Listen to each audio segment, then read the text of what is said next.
Hey, welcome to another edition of the Workbench with myself, Adam.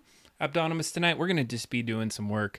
We've been working on this for a bit of time now in terms of what we do on the stream, and we have been building a bit video game this last year, Game Boy game. Had to take a little break for a bit just to get my bearings, relax, chill from all the work stuff. And so tonight, just going to be hanging out doing some work on the video game. I'll show you some stuff as I go, and I'm also going to be working on some prints. So today, let's go ahead and see what kind of prints we can take a quick look at. So I'm going to go to my screen over here, and we are working on printing something for my son. So I'm trying to get this thing all squared away and exported. It says it was exported, which I'm going to trust that it was. And then we're going to go put this into the 3D printer. So you get to watch me as I put in the 3D printer. I thought I was doing it during the break, but the export failed. And so now I got to do it again. All right, let's get it over there. Got to figure out how to move. Oh, look at that. That was really smooth. I was able to get it over there. Let's see, what other layouts do I have? Do I have a pop-up one? Duo GoPro? Oh, I guess not. We will put it on that one. Haha, that works.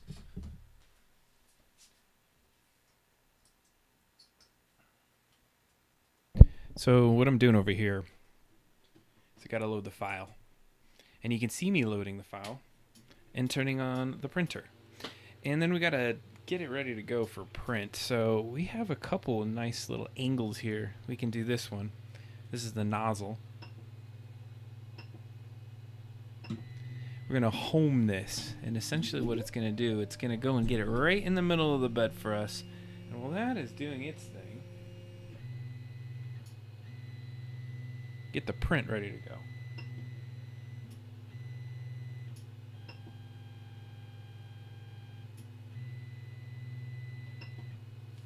Okay, so we gotta wait a little bit of time to get this thing squared away and rolling. So in between that time, what we'll do is we'll just chit chat what we're gonna be doing tonight. I gotta practice with all these things that I got going on here. I don't use this back workbench, but we're at the workbench right now, and so we get this 3D print ready to roll. We have been working on the game Skullbob's Adventure. So Ryan had been building some assets the last time. This was last year in 24. And he had a nice little soup can that explodes. We're going to go look at that. Explodes, maybe not the right word, but it erupts up with a bunch of soup coming out of it that we're going to go and try to integrate into the game tonight. We're also going to go just look at the game, make sure we can break it down, see some of the interesting areas that we've been leaving. One of the things, too, is we're going to be working on the script. You'll see that in some of the last episodes, Ryan's got to the point where he's been working on the script, shorter little exchanges and back and forth, hoping to make that a little bit easier to read, a little bit more fun to play. And I had found an interesting little thing that we're going to be working on in a bit. One of the things is when you get hit by enemies in the game, you don't want it to hit, and the second it touches you, for it to just completely melt your health.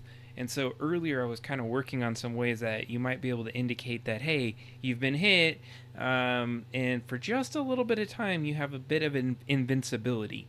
And I found a cool way within GB Studio to show you how you can change that so that you look like you're invincible for a moment by, guess what? Flickering.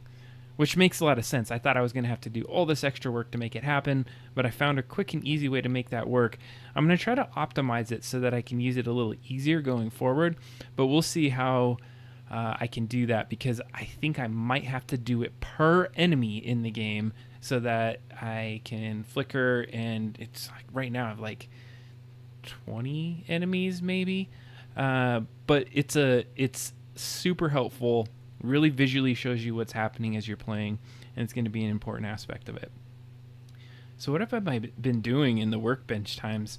Typically the things that I'm going to do tonight, I'll be sitting on my bed, sitting at the bar, being able to kind of just go through the app and work on it. So I'm not really going to be focused on talking completely every second and explaining what I'm going to do. You're just going to be watching me work, which can be fun. So if you're in the chat, want to ask a question, see what's going on, please do. You'll notice it was a little flickery earlier. Do I have this camera up? Let me see something. Oh, I can't even. Oh, can I go to that? Oh, yeah. There's this camera right here. It was flickering earlier. Doesn't look like it's flickering right this second, which is a positive. All right. Let's go to. Oh, we don't want to go to front cam. We want to go back to this cam. I do not use this workbench as much, but I did clean it up today. So let's just take a quick little peek at what we've been doing on this workbench. You can see all the fun things that are here. Let's see here. Put this gas pop up. All right, so some of the things on the workbench that I have, and let's just take a look in this one. I don't know. Oh, this is like a show and tell. Oh, these are a bunch of different tools that you can take apart Game Boy game and Nintendo games and all kinds of different, I guess, retro systems or even non-retro systems, because they have some unique screws and things. So I got this entire set. It also helps you break into phones and other types of devices that you want to work in. So cool. Got my little tool set right there. Another one that I have that is a tool, if I can zip this little sucker up, is this tool. It has a very special bit in it. And you'll notice that, let's see if I can even get it up close to you. Let's focus. Oh, it doesn't want to focus because there's so much fun stuff here on the... okay. Yeah, there you go. You can kind of see it for like a second. And that little bit, it grabs around some very specific screws that we have in some of our cases. This one I think does specifically Game Boy game cases, or the cartridges, and then also some Super Nintendo ones. So, fun little tool to use right there. Got my little fidget spinner over here when I want to just kind of wait for the thing to happen. And we're waiting for things to heat up right now. We're close to having the bed at temperature, which is a great piece. The other thing that I haven't done a lot of, but I do want to do something with, is, yeah, the Raspberry Pi. We built this on stream once. Still here. I've only probably booted it like a couple times, so neat little computer you can do a lot with. Has a, maybe I should try to make a retro game system out of it. Actually, that sounds like an awesome idea. So I have just enough on it that I can probably load some sort of emulation of games. It has all the things. I can put it out to a screen. I have USBs on it. I have all the things that I might need. Just a little other tour. I do have a bunch of tools here, so probably similar to this tool set. But this one, look at all those bits. You have all these other little apparatus and tools to open things up. I think this one's more specific to cell phones and things, because there's a little guy that can suction onto something. Oh man, I didn't even realize I had another set of tweezers here that have kind of like a turn to them, like a little extra bit. I like that. I use tweezers quite a bit. I'm going to be using tweezers in just a second here. Let's see if I can smash that back in there. Maybe I can. Yep, there we are. Alright, so before we get too far into it, what we'll be doing is basically not here too much tonight. We're going to be focused on the screen. Even though touching things with your hands is fun, being able to work on things, one of the interesting things that happened recently is this is the hot end that you have in the 3D printer. So this is what's heating up right now. And what it does is it squirts out all the juices on there. I think it's time for me to get a new 3D printer at some time soon. I've been using this one for, man, I think it's been at least 5 or 6 years now. And as much as I love it, there's some little idiosyncrasies that I need to get over. Some of the examples might be the leveling of the bed is kind of a pain in the butt. I had an overflow of some of the filament on that hot end, the same thing I just showed you right there. That created quite an issue for me recently. I was able to clean most of that off. I can actually smell it right now. But if we go back over and take a look at our nozzle camera, we'll be able to see kind of what's going on. So Oh, I guess I have to point this way. So you can see all of that coming out. We are at 247. What I'm going to do is I'm going to get these tweezers. I'm going to pull that out of there. Because what I'm going to try to do is have a nice start to the print. Now, this is the kind of stuff that I want to try to avoid as much as I can. So this thing's going to start up in just a second, and you're going to start seeing it move. And it should be happening any second now. There we go. I didn't get that last piece off, which is fine. Now I'm going to do a little thing called a baby Z step, because I want to get it just a tad bit closer. All right, there we go.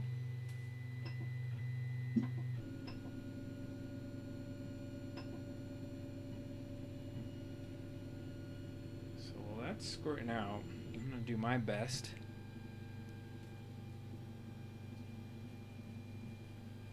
to get all that extra junk off of there. There we go. We're going well.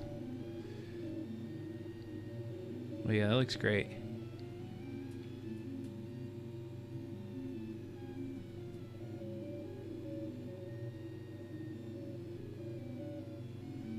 Alright, I yanked it out.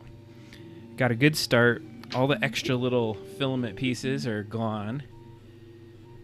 Let's see how this back layer goes. There's a lot of supports in the back here that we're going to want to be focused on. So you see at the top where it says Baby Z, and it's at negative 0.199. That just helps it get closer to the bed, which generally looks good right now. Okay, this is the actual print. What you saw printing just for a minute there was the brim.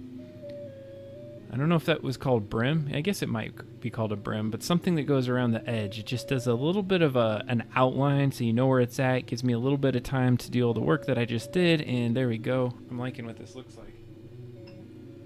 I'm going to spend some time to look at this because this is probably one of my favorite parts of the print. Make sure everything's going well. So this is a 3D print my son and his friends have been making for their teachers. And this is a soccer ball. So I'm going to be doing like a full ball. This is an 11-hour print. So this stream is going to only be a very small section of this thing. We're not going to get to see it done. It's going to be mostly printed. See here. Depends on how much they do. Maybe an hour or two on stream tonight.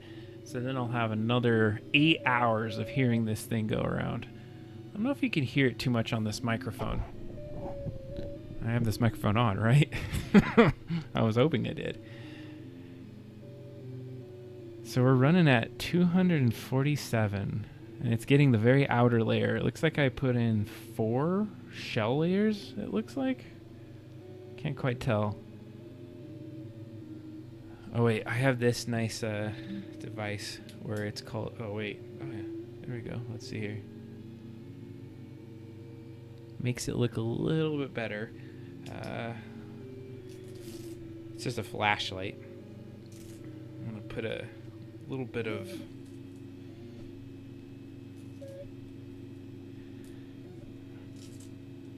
Velcro on here so we can turn that light on and see it a little bit easier for just a bit. See if I can make it work right.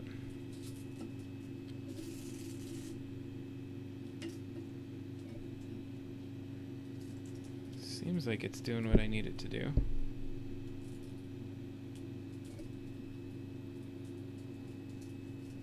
Okay.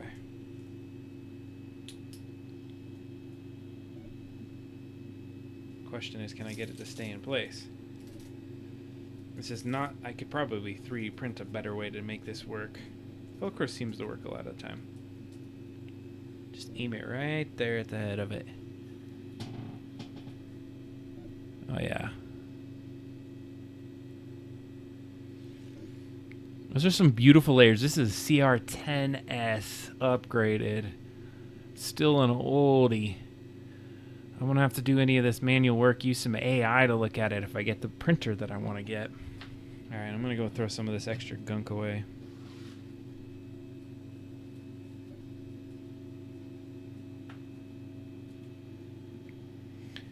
Alright, we're going to watch that for a sec.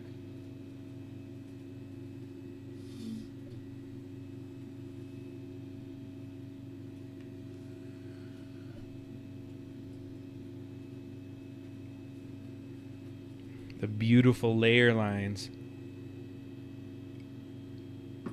These are technically not layer lines, they're just layer 1.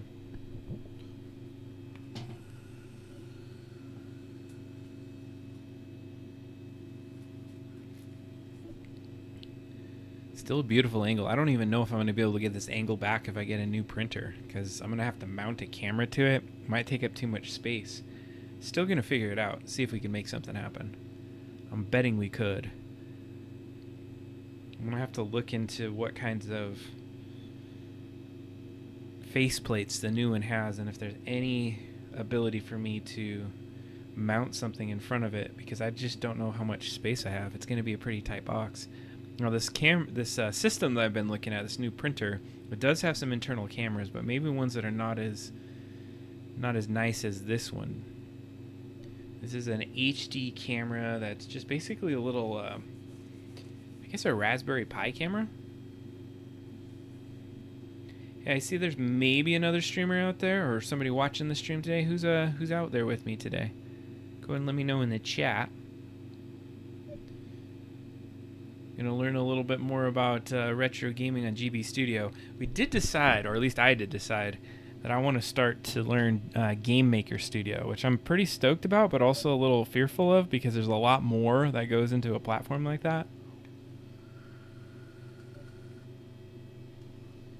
We want to get a little bit more, what would I say, more capabilities than what I can do at a GB Studio. I've been able to push GB Studio pretty far, like without knowing how to do any game development prior to this, and then jumping into it with GB Studio. I was pretty proud of what I've been able to learn, and I'm going to share some of that tonight too. The way the layer lines just lay down are super nice. It's clean. Hey, what's up? Have I seen the... Yes, I did. It's a Game Boy, right? It's coming out in October 25. I'm super stoked about it. I'm going to get it. I'm a Lego fan, for sure.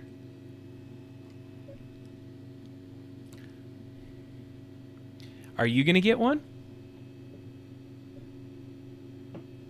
Are you a Lego person? Because, my son had started out with a lot of the normal Lego sets back in the day, and then as he got older, because he's 15, almost 16 now, he started getting into the engineering sets, which have been pretty sweet.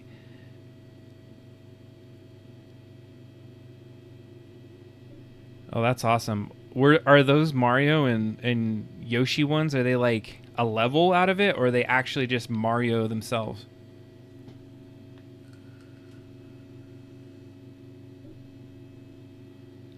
Because it feels like they have some different sets out there that have they had ones that are like systems. They have ones that are some of the characters. The camera seems to be a little jumpy right now. That's alright, so maybe I do need to replace it. What I do need to get is a new computer here.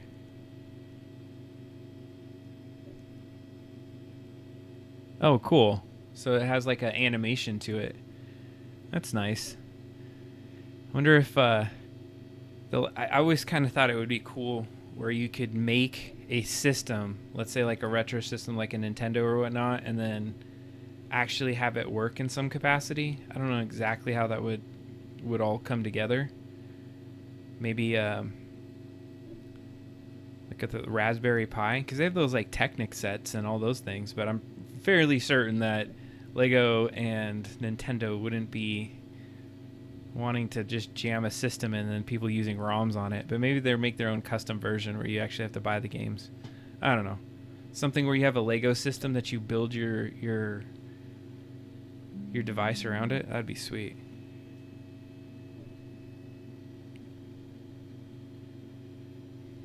What are you up to tonight?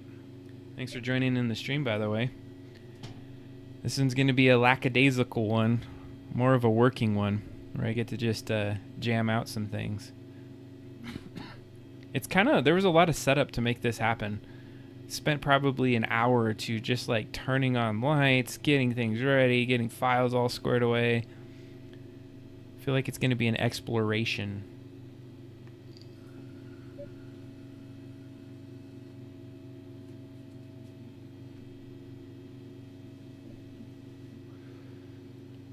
Hanging out with the father-in-laws. Heck yeah.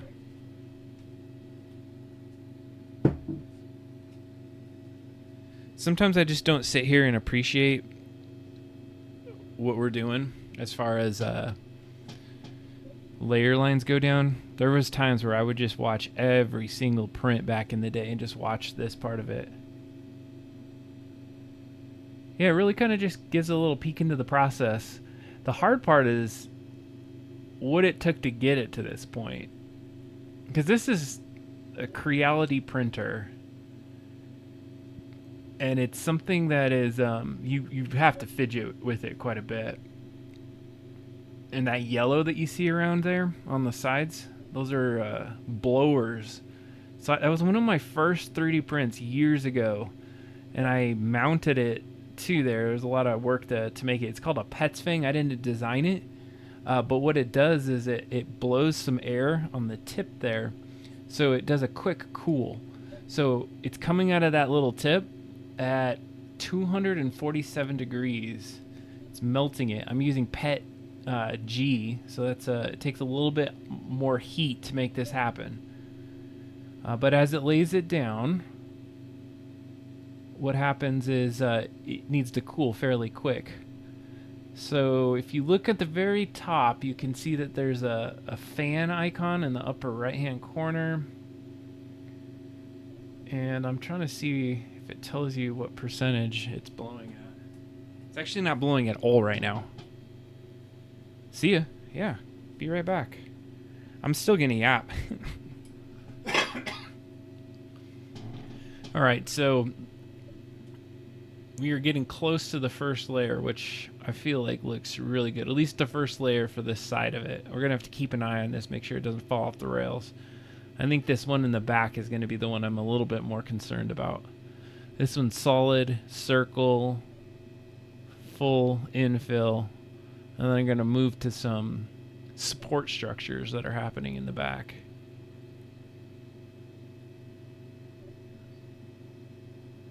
Oh, yeah.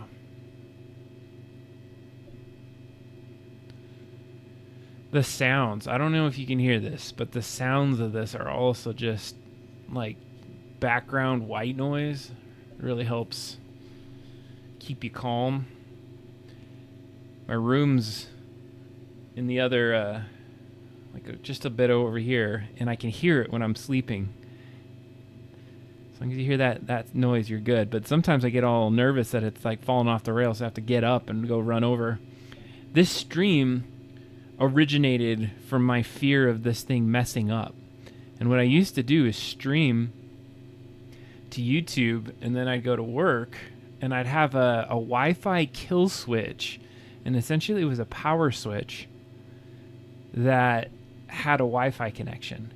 And so let's say I was at work, and I look at the stream, and I say, oh my God, it's falling off the rails. Everything's really going bad. I'd be able to log into my Wi-Fi power switch, hit cut power, and it cuts the power to the machine, stops the print. And then I don't have a messed up print, and I don't mess up my printer on the way. I've not done that for a while. I transitioned and said, oh, I have all these cameras, I have all this stuff. Why don't I start a stream? Might be something that I can do. And so now it's just a fun little, let's look at it for a little bit, see how things go.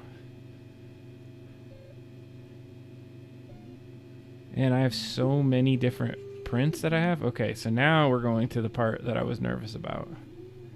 So that's the very bottom layer of the ball. The very first layer. And what it's going to do off to the side here, all of this stuff is what you call supports. Because if you imagine a ball being created, you would not want it to just be sitting on that little circle that's in the middle. You need something to kind of hold it up as it prints, because if this is going for 11 hours, you can create some issue for sure. And so what this does is it's kind of an insurance policy. Maybe not the best, but what it will do is it will build up onto the side and I can tear it off at the end. So you go ahead and in the software that I use, I'm able to put a lot of these layer lines down. It really helps you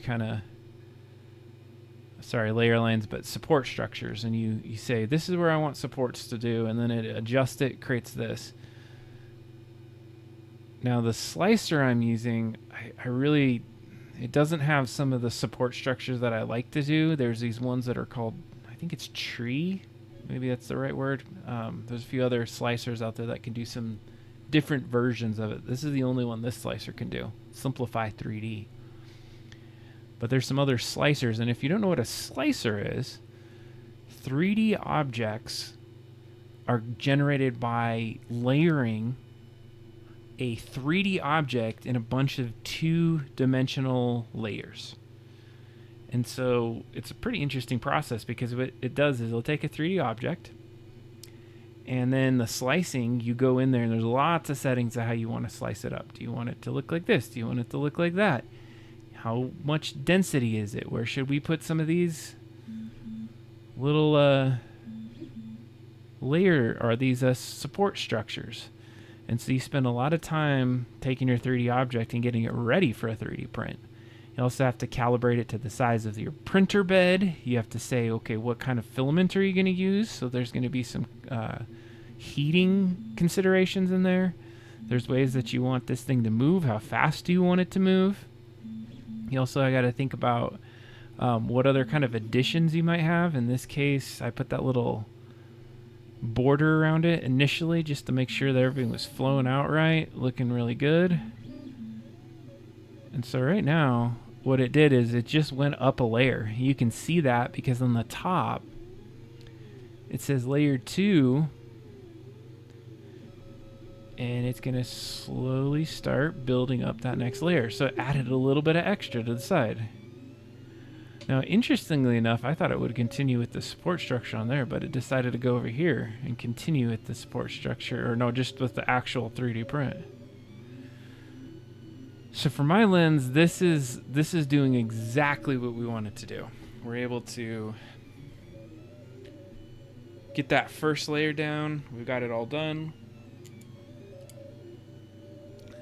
And we're off to the races with 3D printing. We will check back into this probably in a little bit here, but I'm feeling pretty solid about where we're headed. Now the ball that I'm doing, it's a soccer ball, and what we're printing right now is the base for it to sit in. So it's a little circular area that has a indentation, a little concave indentation in it. That's going to be pretty nice for us to leverage in a bit. All right, let's go run ourselves back to the other side of the room here. Wait, hold on a second. I have another camera angle. Let's do this one.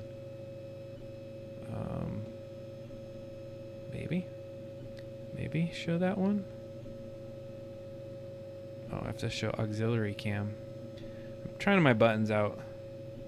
Okay. Hey, that was actually kind of cool. We could show this off.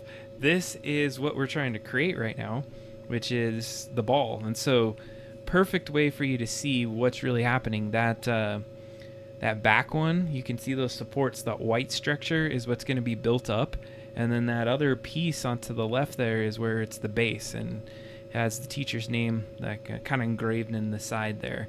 And so this is that Simplify 3D program, and this is actually in the stage where it starts to show what this looks like. So I'm going to go back here and I'm going to just kind of rock it back and forth, and you can see what a print would look like. So back here, what you'll be able to see is if you were to print it, these are all the various layers. So what we just watched was layer 1. We watched this happen, and right now it's in layer 2. And so as it goes through, it's going to continue to print these layers, and you can see the ball layers are going to slightly go out and out and out, and that structure keeps going. And we finally get to a point where we build it, and then at certain point we'll be done with the base, and then the focus is all going to be on that ball. I'm just going to focus on building that ball all the way up. I could have probably made that ball completely empty inside. That might have been cool. Kind of thinking about it, that would have been actually really nice. There's no reason for me to have infill. It's going to keep it really solid, though, so they can't really break it. If you drop it, it probably bounce pretty nice. Get all the way to the top. And there we go, almost to the top. And 11 hours and 15 minutes later, that is what we would have. So to just finalize this, let's go back to the nozzle, just see where it's at as we finish up before we transition into our game.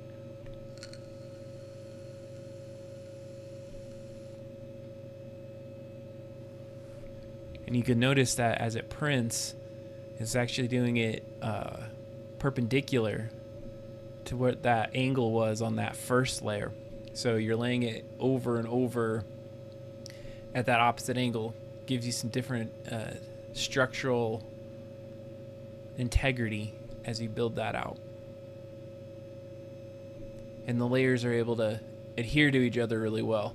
Now this is the part where you want to keep a focus on it, and I've maybe used this camera as a crutch, and the reason why I say that is because as it lays these layer lines down, I kind of look at how close that nozzle is to the bed or to the print, and it looks really consistently close, and so that's meaning that my bed leveling is pretty on point.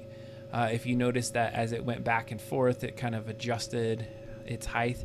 You can almost tell it's so incremental, but like as it goes to the right hand side, it goes a little closer, and it goes to the left, it's a little higher. So it's so super hard to see. It's probably just micrometers away, but not enough for me to say that this is going to be a fail. And plus there's not much I can do about changing that, to be honest with you, as far as the adjusting the micrometers. I did it with the Baby Z, but then the print has to be also leveled, and so that level is probably the best I can tune it into. A future printer that I might get would have a different layer set. You'd be able to have an auto leveler, and what this one's called is a bed slinger, which I wonder if I could show here. I actually can. Let's see here, cameras. Let's go to this one. You can kind of see it from there. And let me go grab my other thing. I'll zoom into it.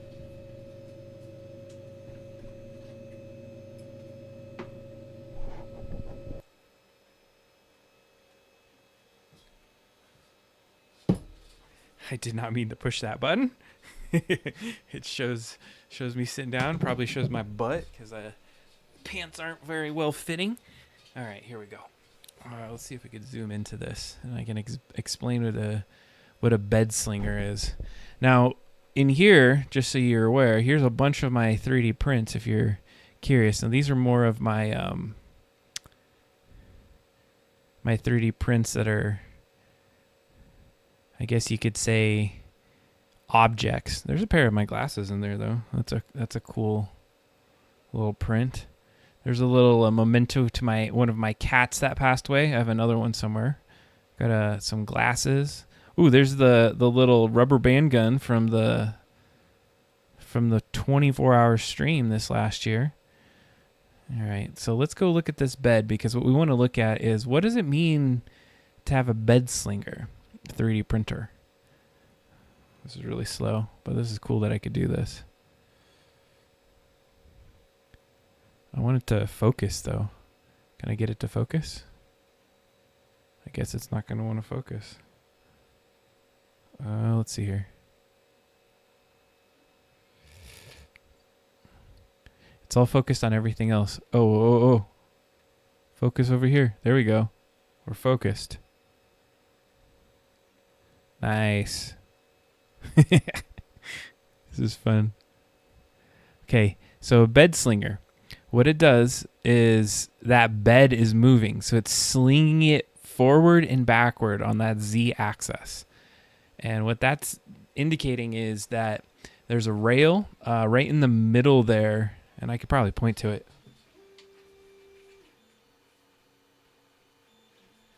There's some belts, and that belt has to be tightened to such a degree that it knows exactly how far it's moving. So there's a little tuning in on that. A lot that goes into this thing and making it work, but it's slinging the bed back and forth.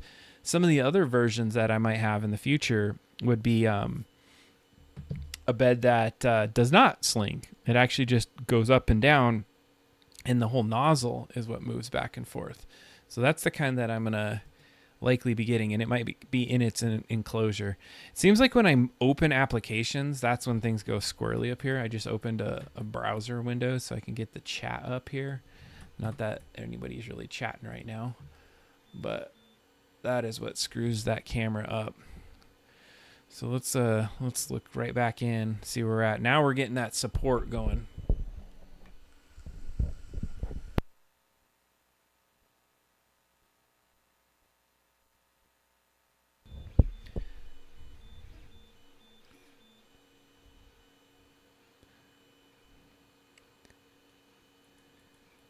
It's kind of fun to go back to the roots of 3D printing. I just explained a bunch of it right now. Feels like I'm years behind though. All the stuff that has started with 3D printing or is available nowadays is it's pretty amazing. The enhancements. There's no sound that's associated with it. This is like, I saw a little bit of it kind of be a little sus on the edge there. It still seems like it's doing what it needs to do. All right. Well, let's get into it.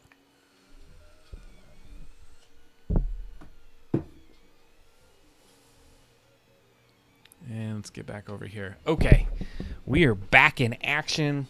Pull my pants there. It's snowy outside and cold, and so I have my nice little felt pants on, or is it felt? That's probably the wrong word. But it's very comfy, but it definitely does not fit me very well. Okay. So what we're going to do is we're going to jump into it, and we're going to look at what we've been doing on our stream. Let me see what this layout looks like. Okay, yeah, here we go. So what we're jumping into right now is a thing called Sprite. And Sprite is pixel editor. So Sprite is really helpful for making different graphics. If you're familiar with photo editing software, typically what it has, and I'll just hide my thing, is these layers that are off to the lower left-hand side here. And those layers will allow you to do some work on your pixel art and separate the various layers so you can do some things. So Trienemy, my buddy Ryan, has been working on this guy, and this is our kitchen scene that we've been preparing. Now it's not finished. It's almost like a concept, like a prototype. But I spent a little bit of time right before the stream getting this set up so that it was actually in the right size. We can leverage it. We can drop it right inside of our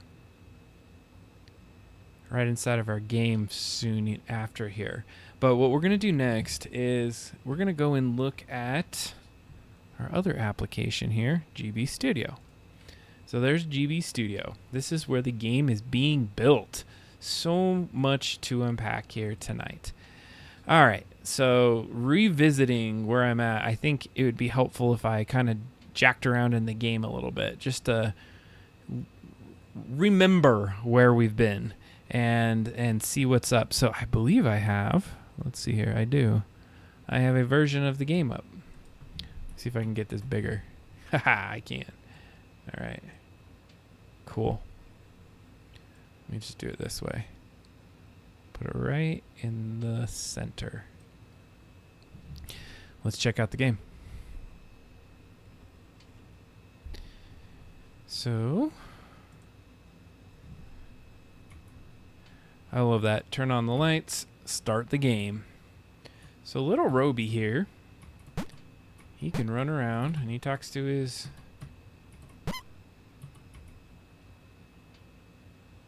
girlfriend there. Hey babe, yuck. I know let me check things out. So he's saying that there was some stink going on. Let's see here. We got our own music coming on. That is not the one music that we have created for ourselves, but we'll be looking at it in a little bit. So what's kind of neat is I talked to her. So here's what happens. See how I get hit and I kind of bounce? Watch what happens when I get hit.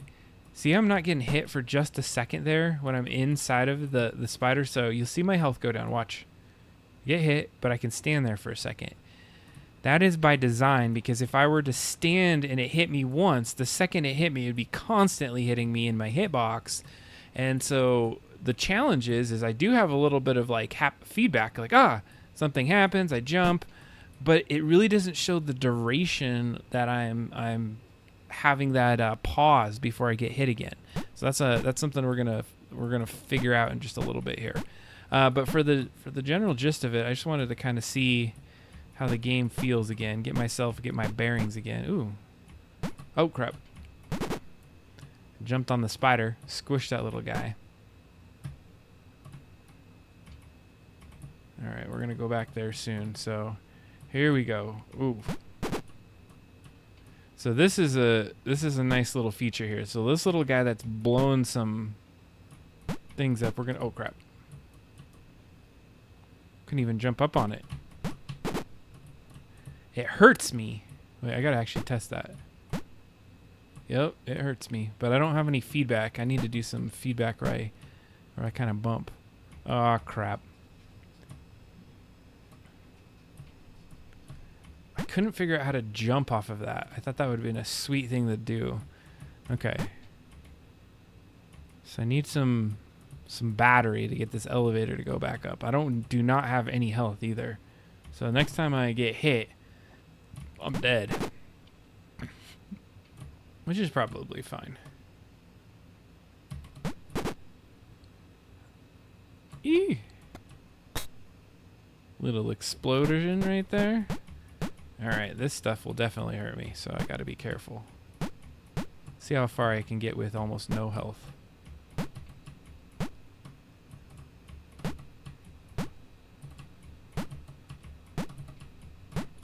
On keyboard, this is actually really tough to play. These little jumps. All right. Made it through that section.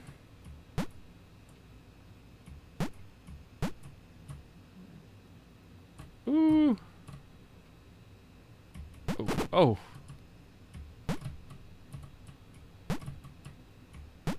All right, we're making it through. Ah. Yeah.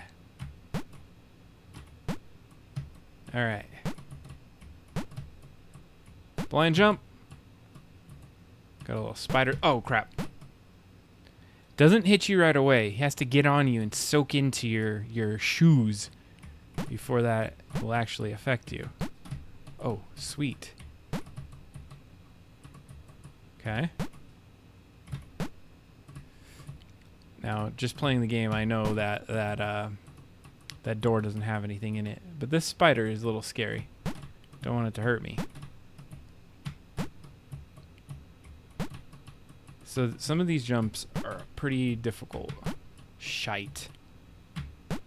Yeah. Okay, this is probably one of the harder jumps. Oh, shoot.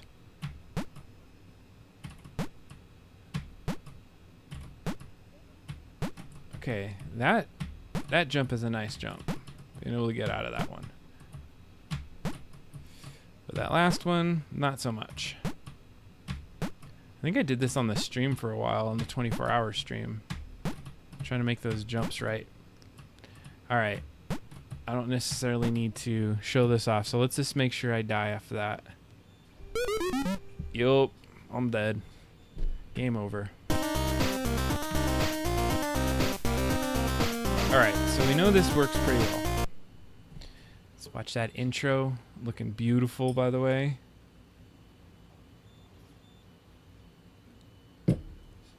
Alright, I'm curious. Where's my development load me into? Oh. Into this, so I can test this part of the game. All right, I'm going to do some other tests. So if I'm standing in this, well, I will keep dying.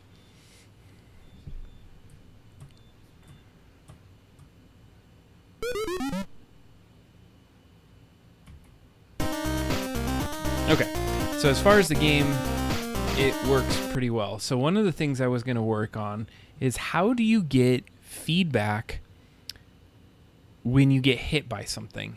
And so we're going to focus on, and I have this new angle that I'm going to try this on today.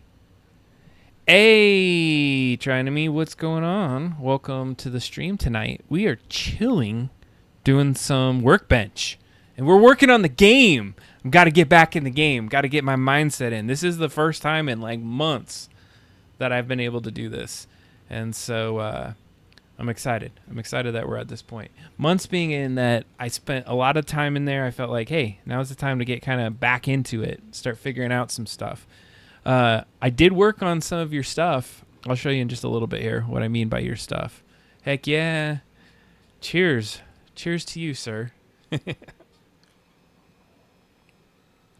The discussion in my mind was, do I play Cyberpunk or do I do some Workbench? And to be fair, I need to get my creative juices flowing again, so that's why we're here tonight. One of the things that I was talking about a little bit earlier is the need to get us into a new mode of game making, and that's with Game Maker Studio. Hey, but check this out, Ryan. Here's a new thing that I've been focused on. This is what I call the shorts angle. So if we do something in the middle of the screen here, you can hypothetically cut this into a shorts pretty easily. I don't know. Just trying to think of some things. But what we're going to focus on right now is I'm going to use the shorts angle. All right, here we go.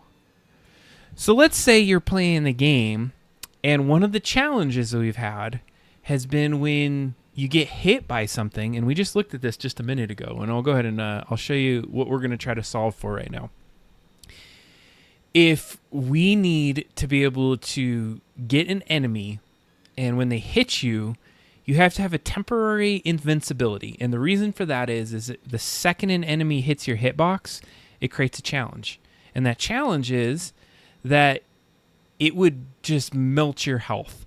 And so we don't want that to happen. So what we're going to create is a flicker on the character just to indicate that, hey, at this moment, you're flickering, nothing's happening to you, you can't get hurt, you can't hurt anything else. I think it's a good way for us to show something on the screen. So what I'm doing right now is I'm building the game, and we're going to fix that. We're going to see what we're trying to fix, and then we're going to go in and actually fix it. And I did this really fast. I found something pretty awesome on how you can fix this. And it was dead simple. I'm pretty sure it was part of a recent update to the game. I thought I might have to do it myself. We'd have to use some sprites, and there was going to be this long old thing. So I logged in, cracked the fingers, kind of thought, well, what am I going to do to make this work?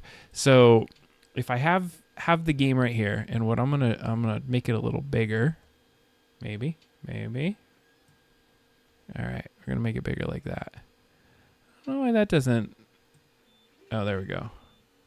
It doesn't want to be humongous. Okay, this is what we're going to fix. So you have a game that you're building in Game Boy Studio, and you have an enemy. And every time you hit that enemy, it will make you kind of bounce. But notice I was invincible for a second. It couldn't hurt me. So if I'll give you an example. It hits me, but it's walking through me for a second. So what is it confusing if you're playing the game is you don't know how long that invincibility lasts. So we're going to fix that right now. And the way that we're going to do that is we're going to go into the game itself, and we're going to take a look at the enemy that we're focused on. And so in this case, it's going to be this little spider. And so to be able to fix that, I'm going to come over to the side here, and we're going to go ahead and we're going to look at some of the code. This is important for this particular spider. So as you get hit by it, you can say on hit of the player, and so if the player's basically hitting that, you can squish the spider. And this one just basically say if you're above it, you you jump on it and you get it. But if that's not what's happening, knockback happens to you. So it's saying, hey, this spider can't hurt you for a second. shake the camera. There's that little shake that we saw, but then it take your health away. And then here's where it starts to say, wait for 2 seconds. This is what was causing the wait. But here's something that's cool. So if you go in here, we're going to create a new event. I'm going to say insert event after. And there's this one called actor. And the new one that I found was actor effects. So not to be mistaken with the other actor effects that we've talked about and After Effects. So what I got is this new one where it says actor effects is flicker. And I say, which one do I want to flicker? And I want to flicker the player. I'm going to go ahead and disable this one, wait for 2 seconds, and we're just going to, for now, just disable the event. And in this case, we're going to say flicker for 2 seconds on the character itself. So essentially what we're saying now is when you get hit, shake the camera that you've been hit, take your health away, update your UI so that you know your HUD's been hit, but now flicker the player for 2 seconds. And then after that 2 seconds, re-enable that spider collision. And what that should do for us is create the exact effect we want to happen to where it shows that you're flickering and you have a good visual representation of what's happening before you get hit again. So I got or that you can hit the spider. This looks pretty sweet. I know it works because I just had done it earlier, and it's something that I think you'll find pretty helpful. The only thing that sucks about this is I got to wait for it to building the game right now. I think the debugger shows it in real time as I'm doing this. Oh, I don't even have that. Oh, build log. Yeah, see? It's building the game as we go. So it's using all the different pieces. We should have the game popping up on the screen shortly here, and you're going to see the effect of the flicker. So actor effects, there's some other things in there that I was looking at. There's flicker, and then there's a few other ones that I have no clue what they do. But this one's going to be fun because if we get this right, and I think flicker is what you'd want on a Game Boy game. On other kind of games that we build in the future, we'll have to see if there's something else. Okay, so we got the game up. Watch that sweet intro. We don't have to watch it every time. I can't wait for the music to be laid over this. Okay, so in this case, when we were hitting that spider before, we got the bounce back, but we didn't get the flicker. Let's see how this works. I'm going to let it come down. Yeah. Oh. I mean, it does what it needs to do. He looked like he was ice skating for a second. Let's just try it. So he gets hit here.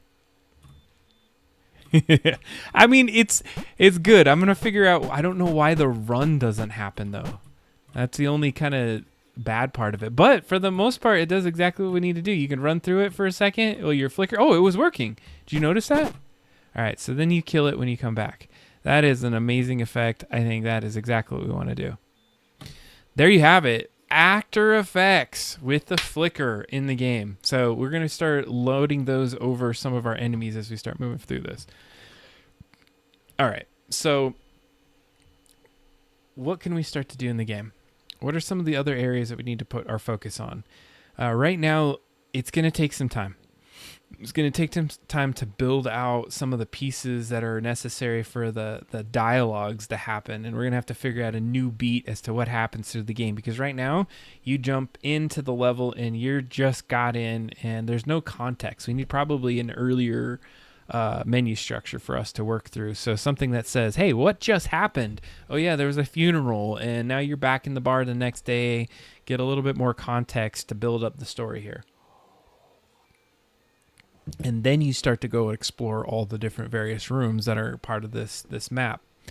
So we're probably not going to work too much on the story today, but what I did want to do is show you a little bit of the environmental effects. So Ryan, I spent a bunch of time getting this all squared away and ready to go. So one of the things is I got to figure out how I want to use these different pot effects. Now, one of the things is, as I start to look at it, all of the base is the same. So we're going to try to prep this. And I think a majority of what we do for today's stream is just getting this into the game. How can we get this into the game? And maybe we'll put in a kitchen scene there as well, just so we can play with the full breakdown of getting a level put together, with the kitchen, and then getting an animated sprite in the game. Now, one of the things that I did is I also spent some time to take your original animation so we can take a preview of what we're trying to create. Now, there's a few areas where I might want to cut back on this, and I'll show you why in just a little bit. But here is what we essentially want to happen in the game, which looks pretty sweet. You're in the kitchen. I'm going to turn this background layer off. The soup is exploding up. And it's going to hurt you. It's going to burn you as you're in the kitchen, right? Now, to be able to get this effect into the game, let me count how many different sprites and tile swaps I'm going to need to do. So that's 1, 2, 3, 4, 5, 6, 7, 8, 9, 10, 11, 12, 13, 14, 15. 15 potential slots here, and also some other things. This is actually going to break my brain because I got to think about it in a couple different ways. Yeah, maybe stand on the top of the lids. So if we're going to do the standing on top of the lids, I'm going to have to... Maybe we'll start there instead of the tile swipes, because the tile swaps would take quite a bit of time to build. And I'd have to swap a bunch of stuff. It would take a lot of extra energy to kind of think through that. So if you're going to stand on the lid types, it means we're going to have to limit how many of these are going to be inside of the game. I'm trying to think, though, like if you stand on top of them, you would jump between them. Like one would go up, the next one would go up, and the other one would go up. Is that what we're trying to create? So it's like you have to get to another level. And so one goes up, jump, jump, jump. I like that. I like the idea behind it. Okay, let's put this into action. Very first thing we need to do is bring this sprite into the game, and we got to figure out a level to be able to do it in. So the first thing that I will do is, let me just look what I got. Okay, I do have a dev level, and I think it might be more beneficial for me to use a dev level on this one. Okay, so to be able to use a dev level, when we start the game, I'm going to move this start point from the dev level of that into this dev level right here. All right, there we go. What I could do is the shorts could be on this side as well if we really, really wanted to do shorts. Only thing is I wish that panel of like all the stuff I'm doing is going to be good. Okay, I'm going to zoom it in. Oh, God, that's huge. Might be good. Oh, no, that's perfect. That's exactly what we want. Okay, so in this particular case, where does this take us? Oh, it goes into the other dev level. Okay. So we're going to put a pot in here, and we're going to see if we can stand on top of it. That's the goal today. That's actually the goal of the whole stream. And it literally will take that long to make this happen. It's a lot of effort, and I think it's worth a try to figure out what's going to take to do this. Now, there's a couple things that I would consider when I start to think about this. Now, number one, how many of those pots can we put? How many of those animation pieces can we absolutely use? So there's a lot of extra animation, and I love you, Ryan. I love the fact that you did it this way because it looks absolutely sweet, and that's why I want to go to Game Maker, because I feel as though we're at this point where it's even limiting, like you limited yourself to get to this. The best, if I were to cut this down into pieces, you got, and I'm gonna circle some of the pieces that I see here. So the very first thing is you got this section. I mean, all those blocks. If I actually went to here, and the thing that is gonna save us, number one, is this bottom part. It's consistent all the way through. There's nothing that changes. So you really get 1, 2, 3 blocks. Technically, if we're building a sprite, I'd get 1, 2 blocks because I could duplicate this one and I can flip it over on this right-hand side. Then I think the same thing for this one. And let's see here. The top will go back and forth a couple times. Now, where I start to get a little concerned is you got 1, 2, 3, 4 different sections with 4 different animations and things like that. So I might have to decide, okay, should I just use one of these and then flip it back and forth? It looks really good because you have like extra pixels in here, but we're going to try to save as much space as possible as we build this sprite. And I got to be honest with you, at this point, I'm trying to really kind of conceptualize the best way to approach this as I'm doing it in real time. Before I do that, I'm going to just take a quick look at our nozzle cam, make sure we got everything working well. Everything's looking pretty damn good back there, so we're in good spaces. Okay. So let's take this sprite, and what I want to do is I'm going to say this is an environmental kitchen pot, but I'm going to put it into the sprites. So back behind the scenes here, this is an important part. When you start to build your Game Boy games in GB Studio, you want to start to think about your file structure. So if you're in the base of your game that you create with GB Studio, it's going to give you this assets folder. And inside the assets folder, it's going to give you a lot of different folders. Now, I have created my own folders, which is the avatars A sprite, backgrounds A sprite, sprites, and tile sets. And I also threw this extras in there. And the reason I did that is I wanted to hold on to my project files that I'm building in A sprite. And what this does for me is it allows me to have a kind of a holder that separates my A sprite files from the actual files that are going to be leveraged in the game. Up to this point, I've noticed that the game doesn't even look at these things. It doesn't create a challenge with any of these extra folders in here. So it's been a great way for me to organize myself. And in this case, what I want to save is a sprite. And so I have my sprites folder. I'm going to go into my A sprite folder, and I'm going to just call this one kitchen pot.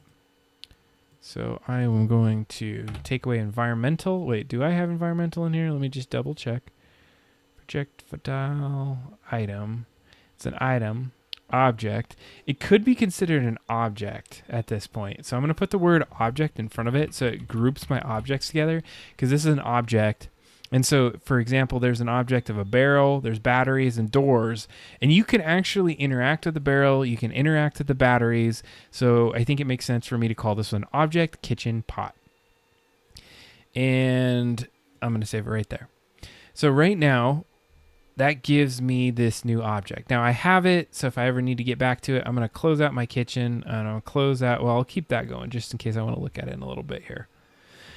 The first thing I want to start doing is start to dissect this into the different pieces of things that I don't. Well, actually, I could keep everything because it will only use pieces that I absolutely need. Okay.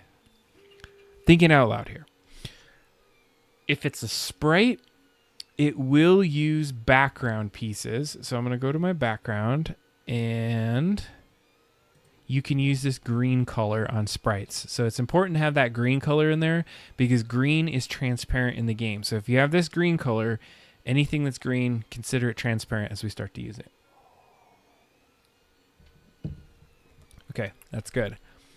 So the first thing we're going to do to try to just see how this works is I'm going to export this as, and we're going to do object, and I'm going to go back into my assets folder, and we want this to be in the absolute sprites folder. That'll be important. So we have object kitchen pot. We'll save that. And we're going to export it as a PNG.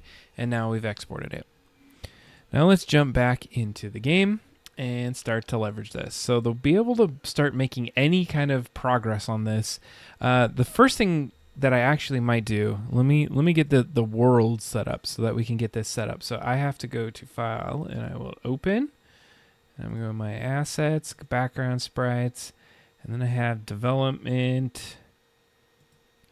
Is it extra small? Let me go look in the game. Let's see here. This background site, okay, it's small. So I want to open my small one, dev small. There we go. We got our small level here. So I got some platforms. What I think I'm going to do is I'm just going to turn off the platforms in this case. But I like that door over there. So I'm going to create a new layer. And this is below me, so I'm going to turn it off so you can see what I'm doing here. Actually, I can turn on this one. That's actually nice. I can kind of go... Oh, wait, you don't want to see that? You can go between different sections, so if I'm holding over something, you can see what I'm doing. That's nice. All right, so what I'm going to create is a new layer. And I'm going to call this one door. Just so that I have that separated from my platform layer. So I could probably just redraw it, but I'm going to go ahead and cut it. And, oops. Paste it. Turn off the platforms. Save that object, and then I will go ahead and do my export. Oops. Is that right? Export, that's right. Export sprite sheet. No. What the hell am I doing here? Export as, there we are. Dev small. And we want to put that right back in our backgrounds layer so it overwrites our small dev background layer. Yes, I want to replace it, and I'm going to export it. All right, we're in a good space. Go back to our little pot because we'll be editing this shortly here, and then we're going to get back into our world.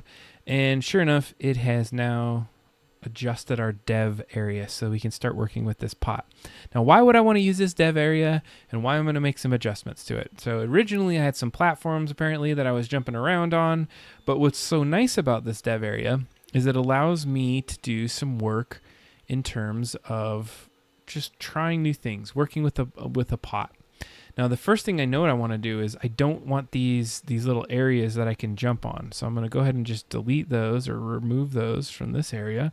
So we have a very clear floor, one that's blue you can jump down through, the red you can't jump through at all, and we still have our door. We can go back and forth between this other world.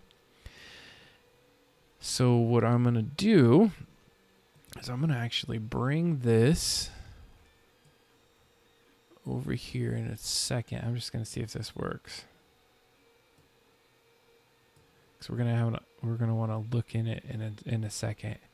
All right, screw that. I'm not going to mess with that right now. All right. So we got our dev small level. Let me go ahead and get over to it. And we're going to put the pot right in the middle there. To be able to get the pot in there, how do we get the pot in there? That's the question. How do you even adjust your level to get a pot into there?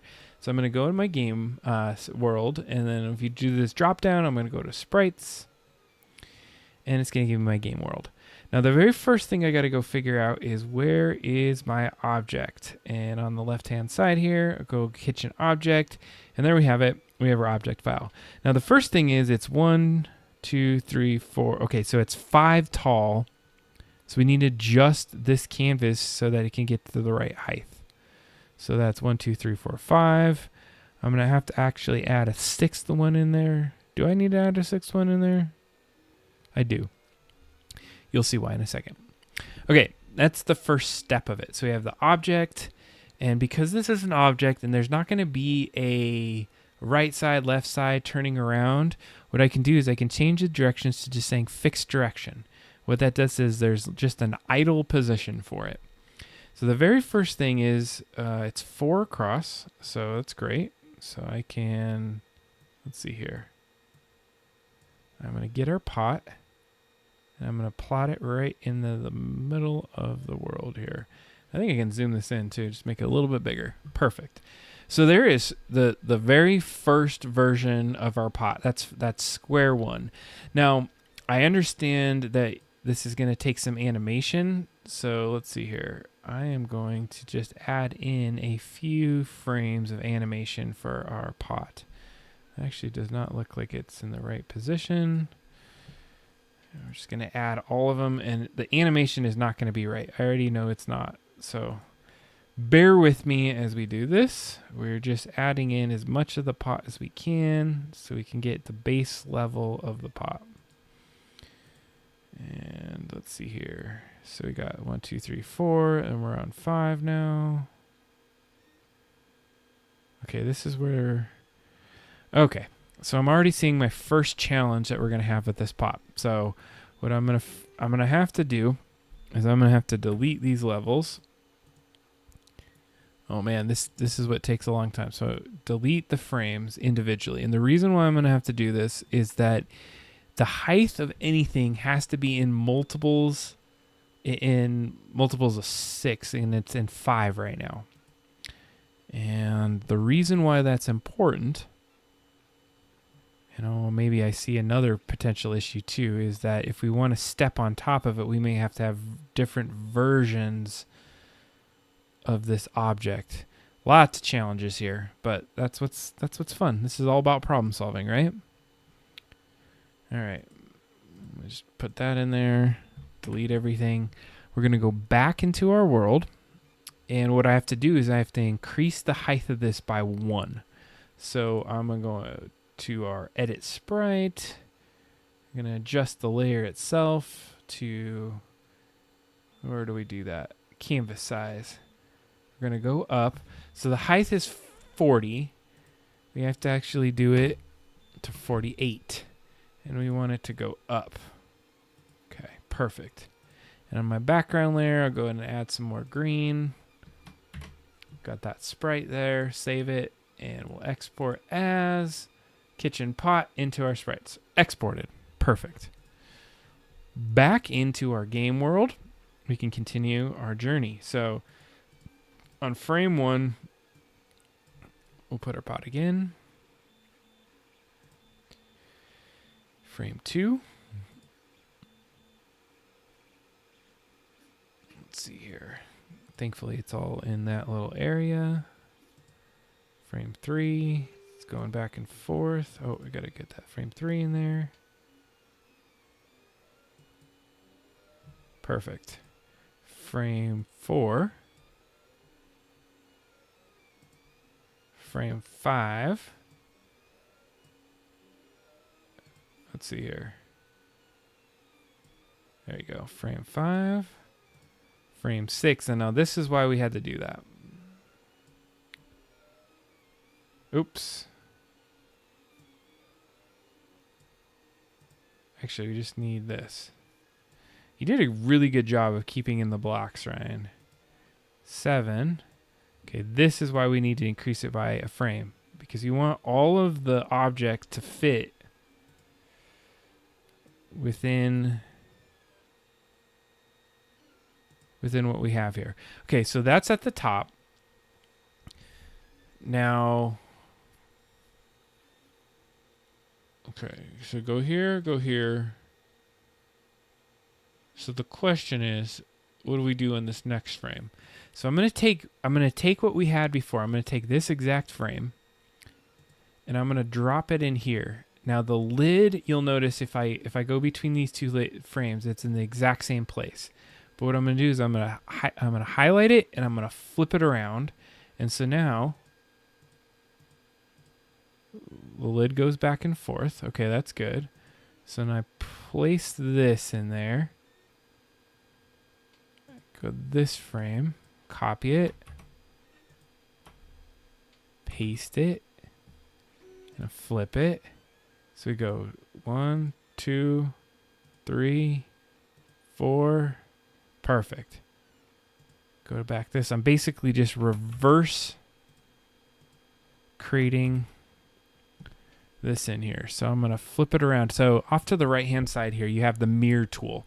And this is going to take sprites. So this is taking 23 unique sprites, which is a lot. I'm not going to lie on that. That's a lot of sprites to be able to use for this, but that's okay. We're going to see what we can create here. So take this one, put it in there. Getting close to the bottom.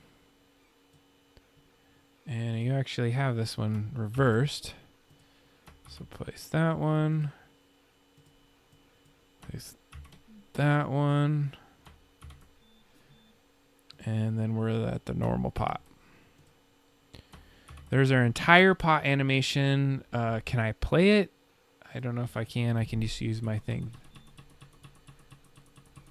There we go. So I can just hold it. We got the pot animation. And so I kind of had to do it different than what you animated, as you can see. So we got our pot animation in a sprite format. So we got every little frame that we need to get. The only other thing that we need to consider is our hitbox. Now the hitbox is going to be the same across every single one of these things. And so the hitbox is what I've been considering in how it's going to create a challenge. Because you'll notice right now that the hitbox or collision box, we want it to be different sizes at different points within this animation.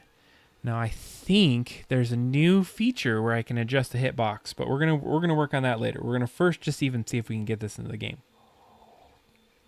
Let's go back into the game world.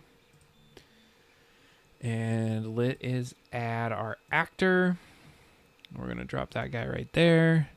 And we're going to go pick the actor of object. And we're going to do kitchen pot. Perfect. There's our kitchen pot. We got it right into our demo level. Now the question is, what is the movement speed and animation speed? So I'm going to take the animation speed a little bit slower. It's not really moving anywhere across the map, so that's fine. That doesn't even matter to do anything, but the animation speed will be interesting. So the very first thing we're going to do is we're going to just launch this level, see what we've created.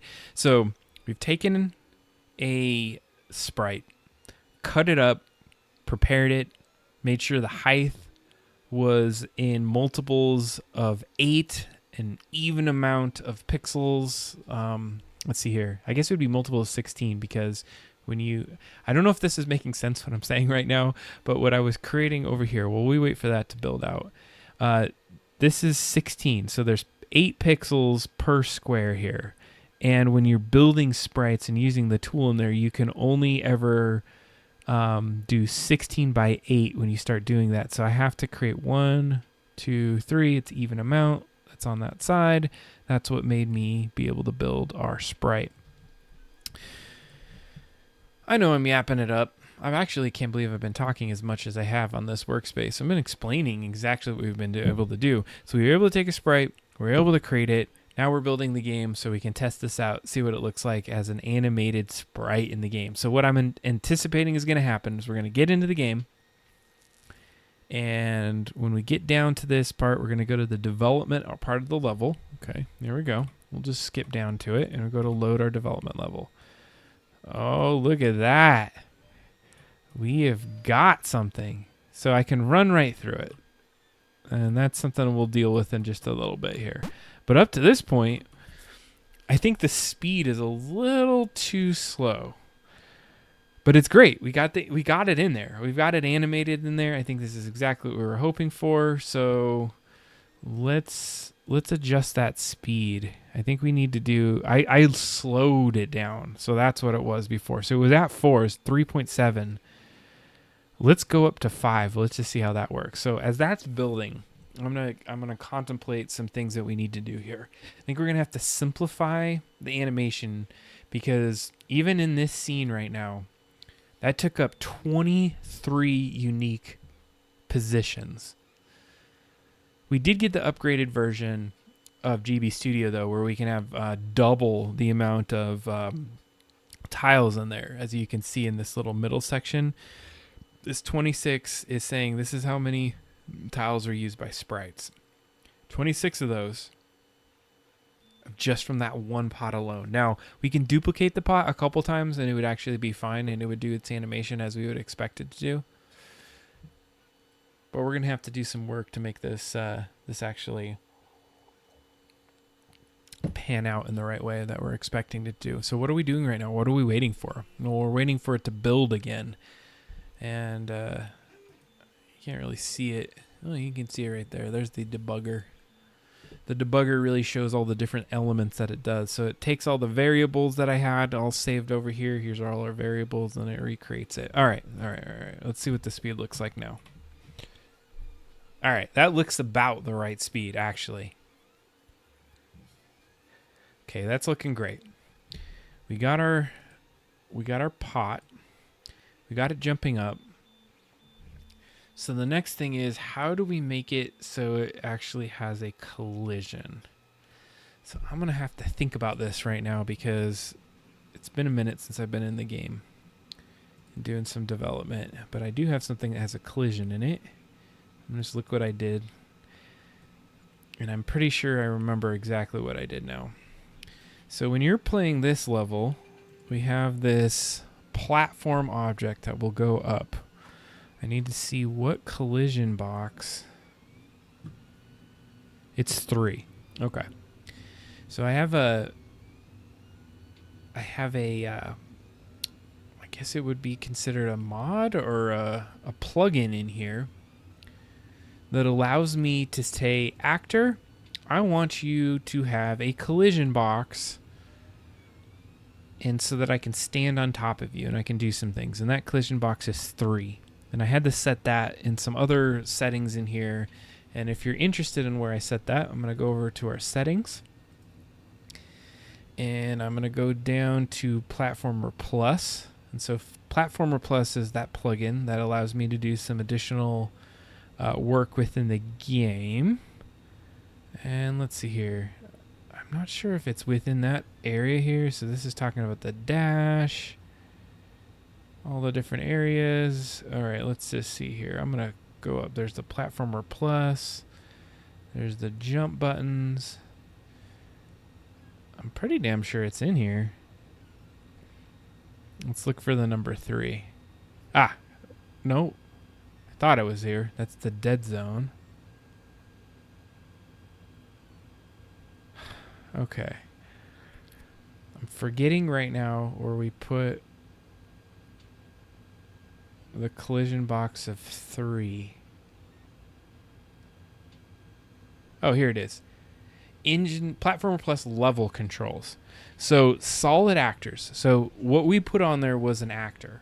For it to be able to have any collision with it, you can see we were running through it before, you have to have a collision box on. And so that's what this is. It's basically saying, hey, there's a couple collision groups that you can have. And so I have to use collision group 3. I've reserved collision group 3 to be the one that creates solid actors. And so for us to be able to see this kind of in action, I'm going to add a second actor in here. And I'm going to drop them right there. Actually, I'm going to delete that actor and I'm going to zoom out because I'm pretty sure I have this actor built somewhere. I just need to figure out where I put him. So I have a barrel in one of these levels. Where is our barrel? Oh man, please don't tell me that I took our barrel out. I think I took our barrel out, which could be bad. Oh no, here it is. There's our barrel. Okay, I'm going to copy our barrel. And the reason I want to copy it, and I'm going to paste it in here, is because I have some code that I put on the barrel, and I'm going to we'll go ahead and let's look at the code. So we put a barrel in there.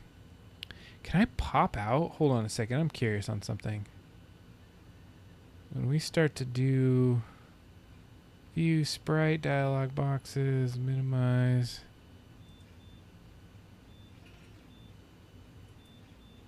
I want to like pop out this right hand side. That'd be so nice to be able to do that. Preferences. Let's see if it's here. I don't think I can pop out the side.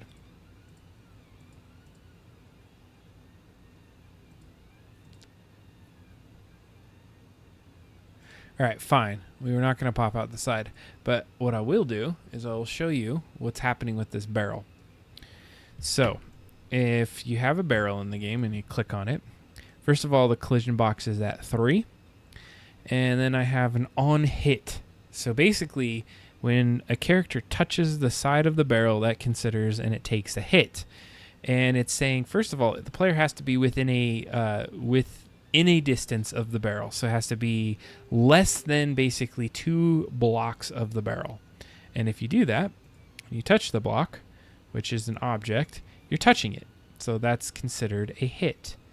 And then, let's take a look in here.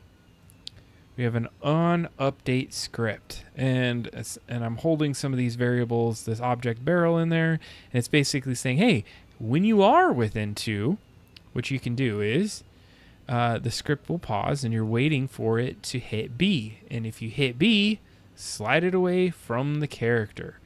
And then it adjusts the variable. I'd have to figure out what the hell I was trying to think about right there.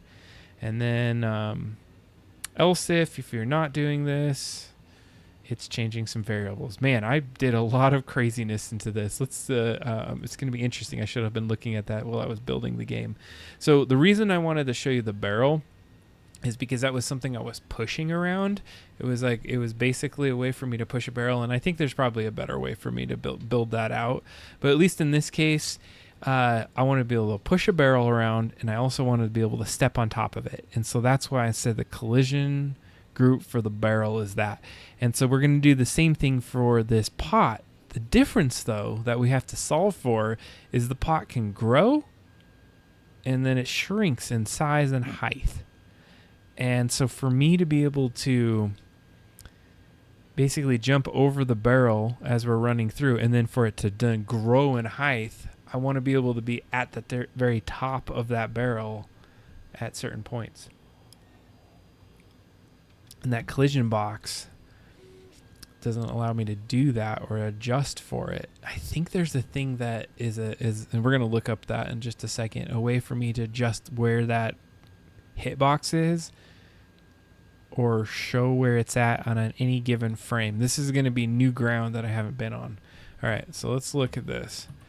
So we go into here. Now, first of all, I can hit into this now because I put in collision box 3. So I'm standing on top of this, but clearly I can't get on top of this lid. Same thing for the barrel. I can touch the barrel, so I'm stuck between these things. Oh, crap. I did not want to do that. So I'm in the barrel. I can push the barrel, but it collides with that. Let's see here. If I touch it from this side. Hey, that's funny. Okay. Hey, can I go through this door? I'm going to come back. Oh, yeah. The barrel's in its place. Good. Okay. So that just really shows you what's happening with this barrel. I'm going to come back in here. We have collision boxes hitting. This is really helpful for demo of the game. If you're watching this stream and this is helping you in any capacity, you're probably watching it on times 25 because I've been really drawing this out. But I'm just kind of showing you because I'm figuring this out verbally. This is usually running through my head, and this is why I don't stream it a lot of the time. I'll spend a lot of time like messing around with this, trying to figure out how to make things work. And so really that's where I'm at right now, is how can I make it to where the hitbox is there and then the hitbox grows and I can actually stand on top of it and then it goes down. If we can get to that tonight, oh my God, it's going to be amazing. I'm sorry, I'm going to have my doubts though to that we're going to be able to get to that. All right, let's see what we can make this do. So I'm going to go back over to here. So to make that work, we got to do some exploration. First of all, I'm going to get rid of this. We don't want that in there anymore. We're just going to be focused on this. So one of the first things I'm going to do is I'm just going to add an event and just see what kind of events are there. I wonder if there's one for hitboxes. Nope. Collision? Okay. Ooh, set actor collision bounding box. That's exactly what we want to do. Okay. Okay.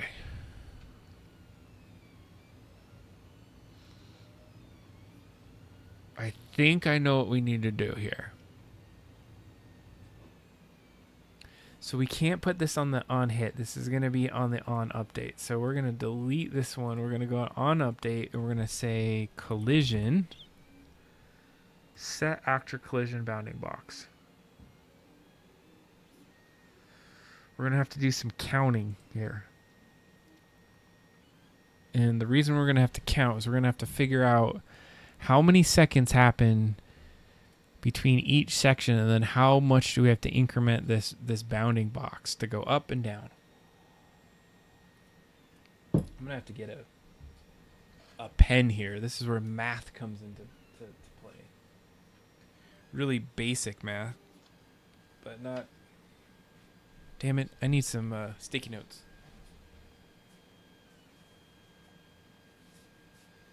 Okay. So right now I think it's at 16 by 16, but we'll test that in just a second here as this builds. And I'm gonna put a line down my little sheet here. Oh, I just dropped it like a peasant boy.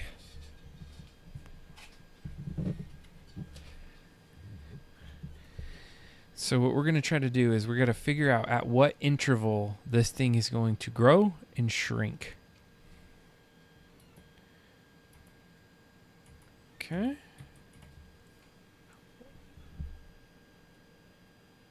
Oh, man. All right, hold on. Let me click on it right over here. Maybe we can see. So the speed...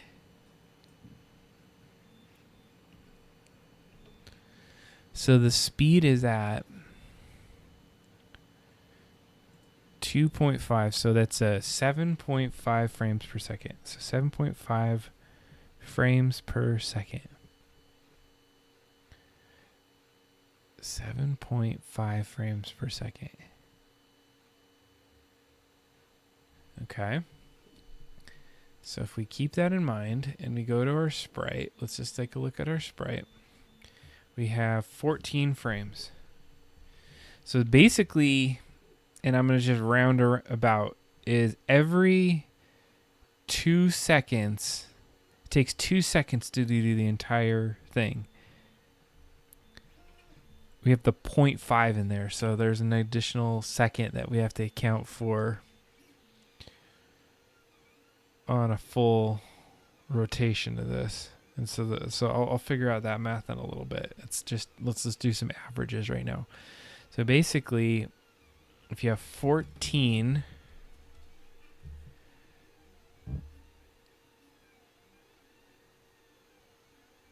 let's see here. 14 seconds. So it's 15 every 15 seconds. It goes through this. I might have to adjust this in a little bit. We're gonna have to figure. I wish I could. Can I wait? Hold on. Can I change that? I wonder if I can change the speed. No, to custom speed. You cannot. All right, fine. For whatever reason, it has to do it in these increments. So 7.5 frames per second. This is gonna screw with me because I'm gonna have to think of math, and it's gonna not do it consistently. But we're gonna get it in a grenade's throw of what we need to accomplish here. Let's go back over to this. So if I threw another frame in here, we would be right on the money. Okay, let's do that. Just to make it easy on our damn selves. Oh, okay. I think I figured it out. So you go here, goes left. All right, see, left, right, left. We're going to add a frame. So you're at the apex of it. You go 1, 2, and then 3, which we're going to put this in there. Trust me, this is going to make sense. Probably not. So I got to re-mirror all of these back because it's now going back and forth. Okay. Let's just see if the animation looks right. Yeah, so it stays there for a second. Okay, this is good. Okay. So every 2 seconds, it does this entire rotation at 15. Man, this is gonna blow my mind. So let's calculate it. If you do 15 seconds divided by 7.5,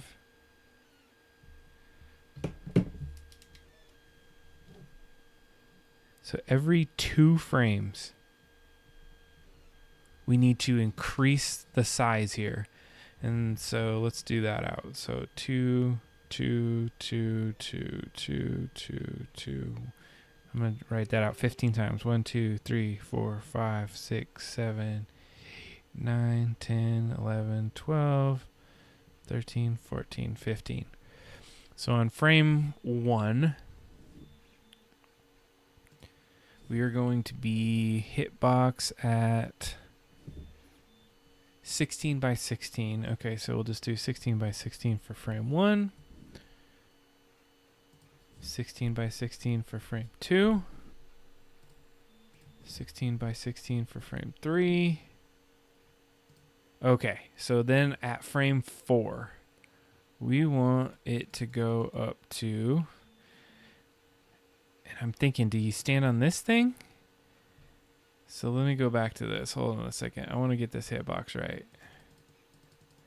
Kind of feel like you'd be standing there. So it's actually 16 by 13 for the first 3 frames. Okay. I'm down with that. On frame 4,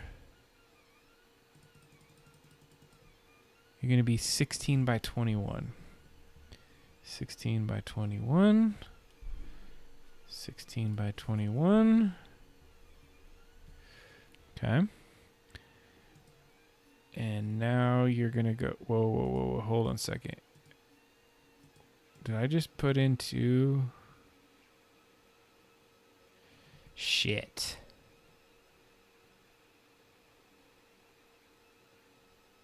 Shit. Okay. Hold on a second here. I got to think something through. Because I put in 2 frames of the exact same thing right here. Alright, hold on. I got to delete this frame. And we're back down to 14. So I got to figure out where that goes back and forth. 1, 2, and then you go up. Go up. You go to the side. Go to the side. Go to the side. So when he's up at the top, 1, 2, 3, 4, 5, we need 6 of those. Shit. Okay. So we're going to put in another frame. All right, well. To make this mathematically work for me, and just to make sure my concept works, we're going to have to redo this again. We're going to flip these back. Okay. Let's make sure it works. Okay, it does. We're at 15 frames. So now we are at our 6th frame. So 1, 2, 3, 4, 5, 6. And 6, we want to hit... Oh my god, it goes up higher. Way higher. Probably up to 16 by 40. Wow, that's a big one. 16 by 40. And so then it's 16 by 40 for this frame. This frame. Let's just count how many frames it's 16. 1, 2, 3, 4, 5, 6. So 1, 2, 3, 4, 5, 6. And then we go back down to 16 by 21.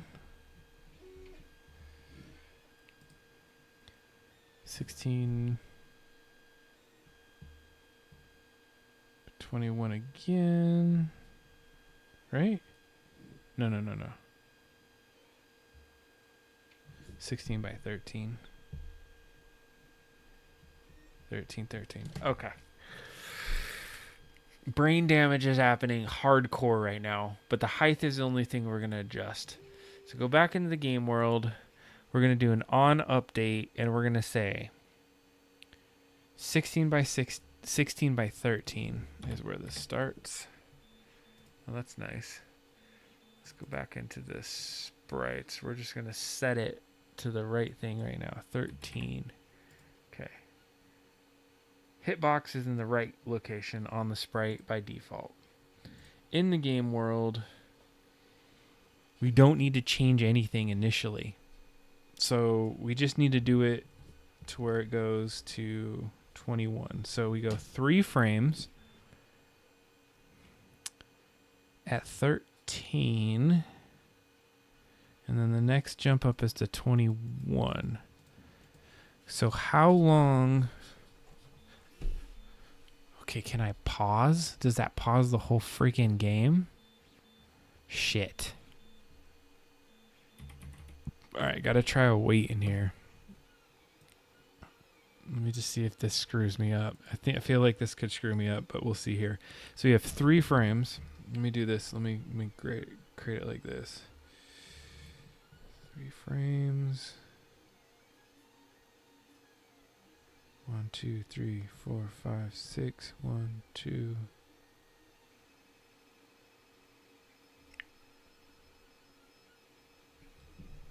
shit.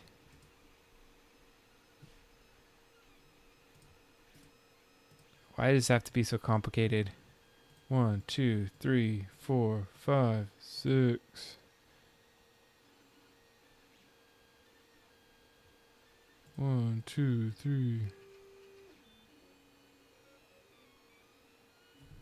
1, 2, 3, 4, 5, 6, 7, 8, 9, 10, 11, 12, 13, 14, 15.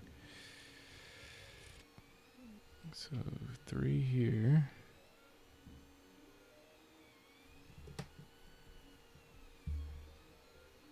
One, two, three. A single one. Wait, what was that? Oh, shit. Oh, okay, so single one of 21. I missed one. 21 and then a 32. There it is. 32. 21. And then when you come down, it goes to 1, 2, 3, 4, 5, 6. It's 31, 32.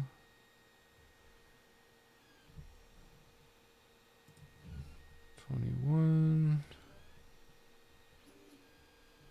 And then 3 at 13. Okay. I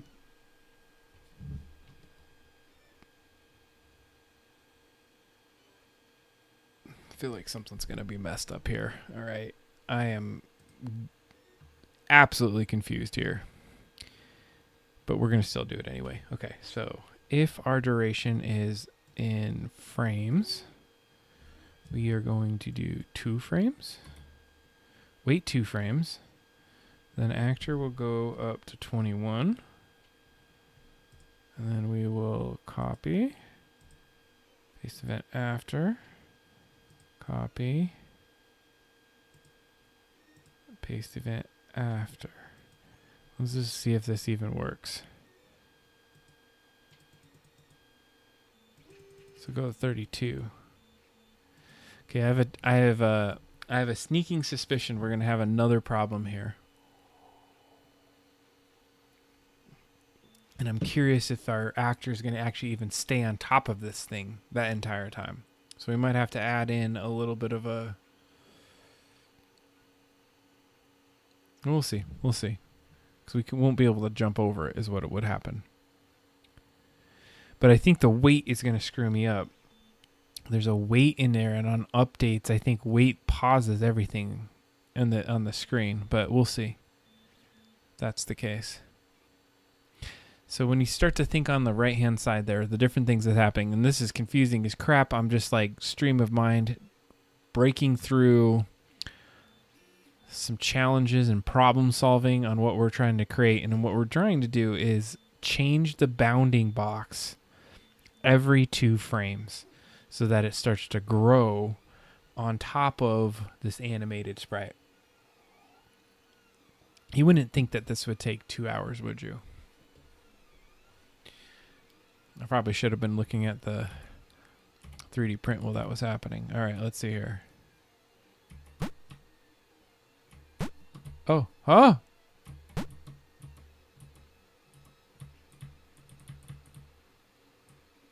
Okay, so it is waiting. Oh! The heck? Why do I stay up there though? It's not going back down. Oh, because it grows. And then I have to make it... Okay, okay. It might be doing what we want it to do. All right, let's try this. So, oh, this is so good. So we're basically saying, wait for 2 seconds. Go up to 20... Actually... 1, 2, 3. So this is 6 seconds. So it's 6 seconds. For 6 seconds, it's at the low level. Then it goes up to 21. Wait for 2 seconds. or sorry, 2 frames. Then it goes up to 232. Okay. And then we're going to copy event and paste event after. We're going to wait another 2 frames.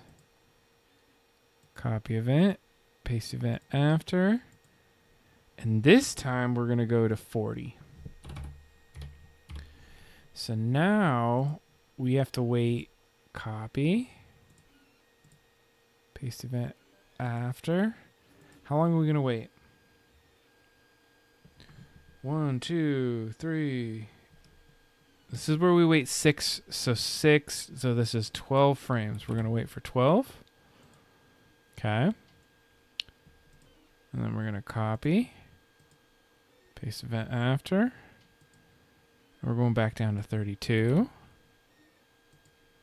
We're going to wait for 2 frames.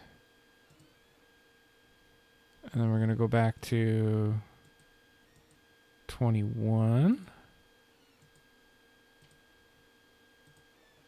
Oh, shit. We've got a paste event after. Go on 21. And then we're going to do it for 2 frames. And then we're waiting for 6 again.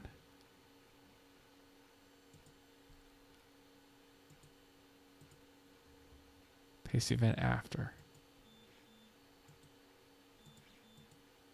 Oh, we wait 2 frames. I'm pretty sure none of this makes sense. If you're watching this stream, it makes 0 sense what I'm just doing right here. Oh my God. This is great. But look at this. So, oh.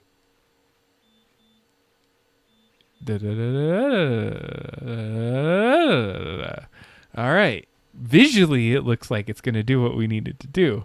So now we're going to build this sucker out, and I think we are animating the hitbox at this point. The weight is not affecting my screen and making me wait as a character. I'm able to still run around. What I'm curious, though, is will I be able to stand on top of this thing? This is like brain damage 101. My God. I'm excited. I'm actually excited to see if this works. If I did it, yay me. If I didn't, we're going to go back to the drawing board. There was some ASMR for you.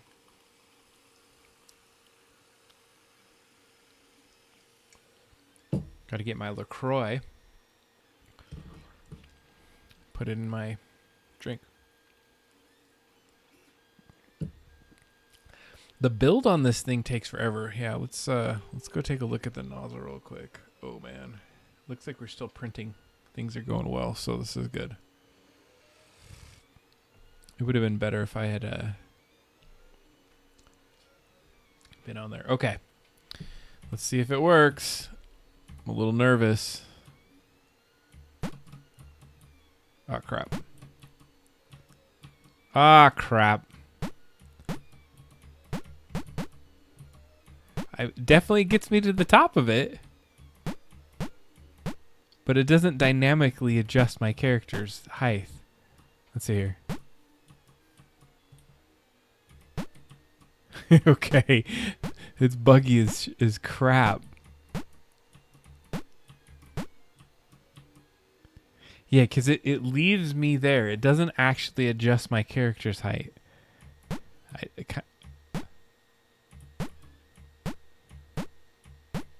So it's absolutely doing what we expected to do. Now, it won't push me up, though.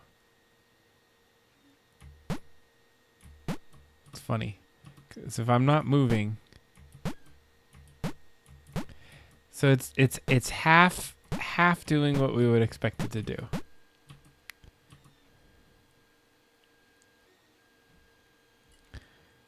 All right, back to the drawing board, folks.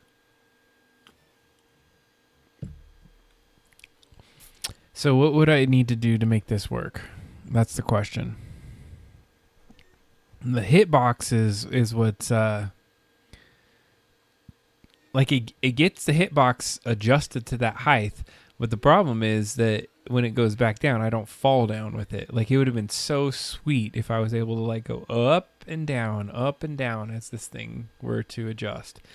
So I think what I'm going to need to do is let me see what kind of options we have here. Okay, so first of all, I'm going to do a group. I should have done this in the beginning. And I'm going to call this one collision. I'm going to rename it.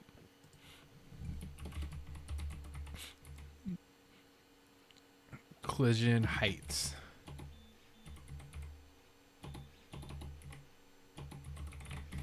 How do you spell heights? That looks like about right. So what a collision group will allow you to do is put all these things into a bucket, essentially. And why do I want to do that? I spent a lot of work making it, and it half-assed does what I needed to do. And so if I need to go reference this again, I don't want to waste all the work that I just did. So what I do is I put that into collision heights, and then I go ahead and I just disable it. Disable the event. It's there. It's behind the scenes, but it's disabled. Okay. So what do I need to do? I need to figure out, is there a transition? Nope. Move? Ooh. Move actor relative.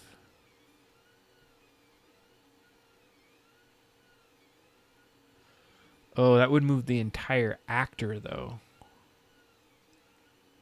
Okay. I have an idea here. Okay, new thought. We are going to delete this event. Okay, so you got your collisions. We did all that. What we need to do is we need to now create a different kind of scenario here. Let's just imagine this is in the background. That's a tile, and this is not an actor. Now we're going to have to do something a little bit more creative. We can create... We're going to do an actor. I'm just going to chuck it on the screen. Do I have a blank actor? There's a projectile. Okay, UI blank. Let me go see what blank does in my sprites. UI blank. All right. It's just like... All right, I don't know if I like this, but we're going to take it down to 8 high.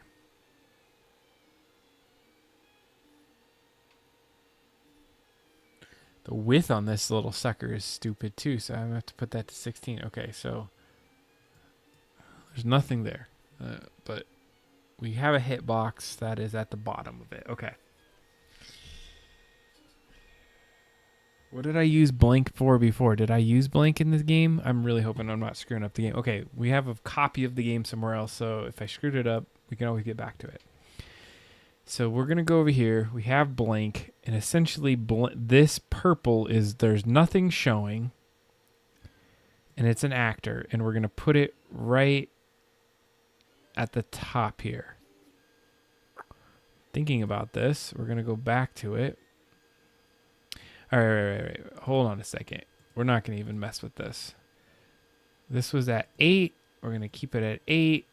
Hitbox.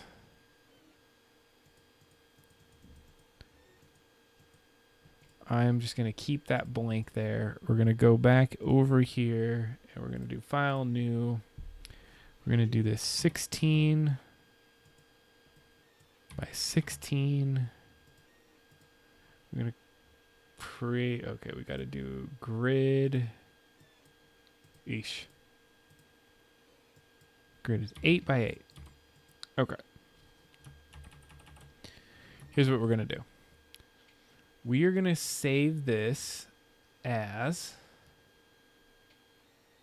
we're just going to export. We're not even save it because it's blank. It doesn't even matter.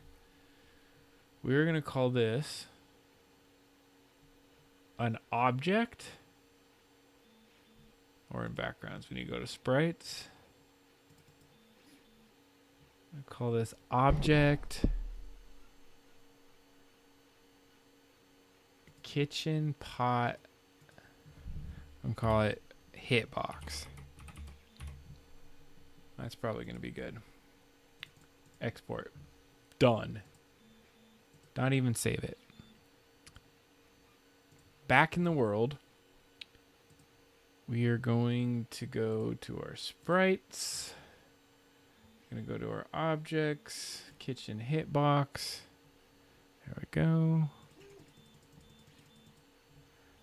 I need to figure out what our kitchen...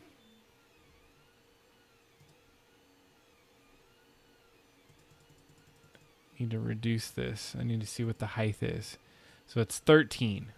Okay. So we want our hitbox to be... Oh, shit. I guess I could just put it to 13. 6, and then we're just going to adjust the height.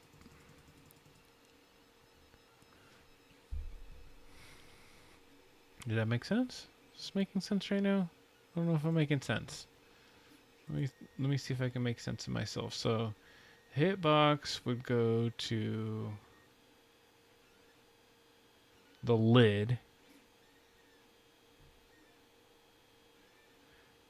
Oh wait, are we gonna have to adjust this lid? No, that would be fine. So the lid is, let's just count it. 1, 2, 3, 4, 5. 1, 2, 3, 4. Okay, we know that's 8. 9, 1, 2, 3, 4, 5. So it's 5 high. Okay, cool.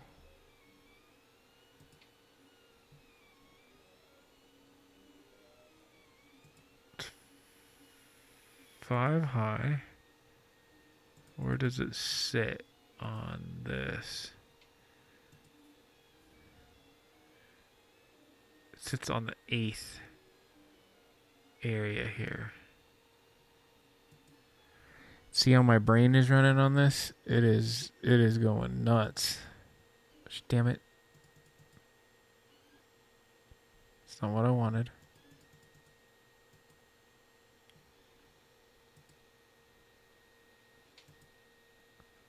Clicking on the wrong damn thing. Okay. So we're just trying to create a hitbox that is going to go right over this. And it's going to be 1, 2, 3, 4, 5. And it's on the 8th area. And here's our hitbox. And that's 1, 2, 3, 4, 5. Okay, that is exactly where our lid would be. And this is blank. So if we go back to the game world, it's perfect. That's where we're putting our hitbox. Everything's sitting on there. Okay, we're in a good space. First thing is we're going to turn that into a hittable thing. And then this other box, I'm going to turn the collision group to none because we do not want to hit the pot. Ooh, you know what? We do want to hit the pot. And here's what we're going to do. We're going to go back to our pot. And we're going to make the bottom of our pot hittable. Right there. Perfect. So if you bump into the bottom of the pot, you're hitting that. You know what? We could even do it this way. That's where the lid hits. So then you're going 1, 2, 3 into it. 10. In our hitbox. 1, 2, 3. 1, 2, 3. That makes sense? Yeah, I think it does. Goes 1, 2 in. So this has to go down 1. Perfect. You know what? Can I adjust the height of this? Hold on a second. Perfect. Okay. We are I think we've done everything we need to do to set ourselves up. So there's there's basically two sprites. There's one sprite sitting on top of a sprite just for the hell of it right now. They both should interact, and if you bump into them, it's absolutely where we want it to be. You're just going to be bumping in on it, and you can jump on top of it. And if that's the bottom corner, this actually has to sit right there. Perfect. Okay. So what we want to do is we want to animate this up, and we want to animate it down. And so we're going to say move to a certain location at a certain point, and I don't know what that location is. So we're going to say actor move to, and then we can say exactly where we want it to move. So we're going to have it go to, oh man, we're going to do it absolutely directly on this exact size of the screen. This is going to be a pain in the ass. I wonder if relative to, wait, hold on a second. Actor move relative. Hold on, okay, we're going to test that real quick. Ah, shit.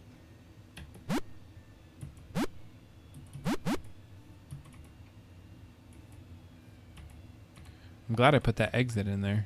Makes it real good. So I should be able to bump into that. Okay, cool. Bump into it and jump on top of it. That's exactly what we were expecting to do. Except,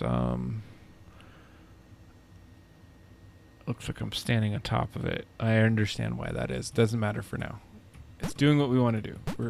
We bump into it and you can jump on the top of it still. Okay.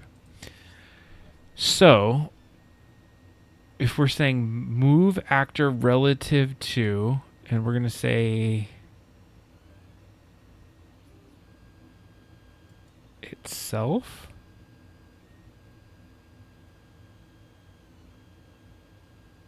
Use collisions. I don't know what use. Oh no, use collision doesn't matter. So then we're going to say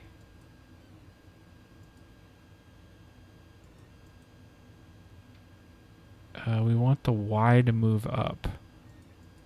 Let's just try it. We're going to do this. We're going to go up. We're going to wait for 2 seconds. I'm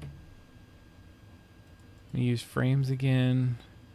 I'm going to do 6 frames.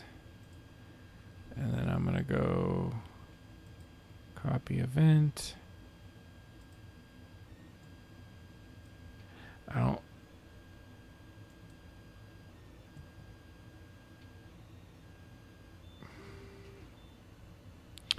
don't know if this is going to work, but I'm going to try it. Got to do a little bit of testing. So what I'm trying to essentially do is this actor is movable, so it's just going to move up, wait a second, and then it's going to move down. Move up, move down. Move up, move down. Now the speed of that action and movement is at 1. There's a lot of timing that would go into this.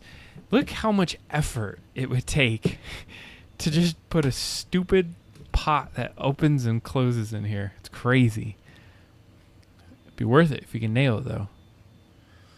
If I can nail this sucker down.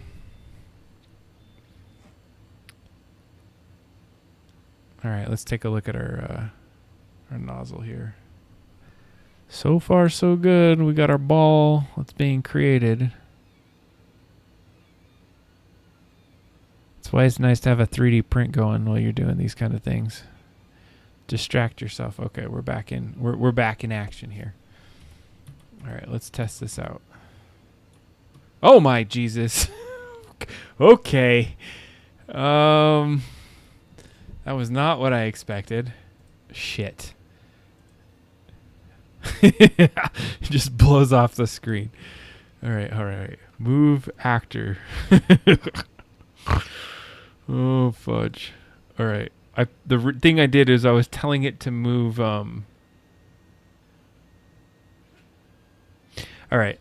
Here's the thing I'm going to do. I'm going to delete that and I'm going to delete this because moving relative right now is going to screw with my brain set. I'm going to have to do actor move to. just going to do a straight up, like, you have to plot out exactly where you want it to move. That way we're in a good space. All right, here we go. This will tell me act relative to something is okay. So you want to wait 6 frames. It's not gonna sync up with what I'm expecting, but what I'm hoping is gonna happen is it's gonna move you up,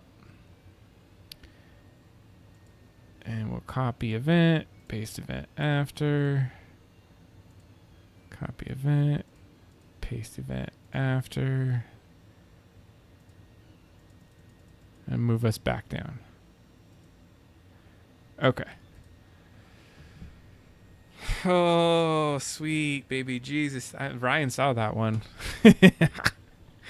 Oh, you see the brain damage you have to go through for this kind of thing? I feel like in Game Maker Studio, this wouldn't be as much bullshit as that I'm trying to do right here. I swear. Let's see where we're at with our nozzle. All right, well, our nozzle's doing fine right now. This is a little bit more fun to watch than just sitting on that other screen.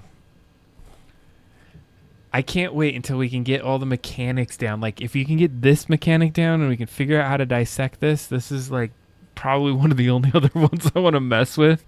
We have an elevator in our game, but we haven't had a pot that moves up and down that you can stand on top of.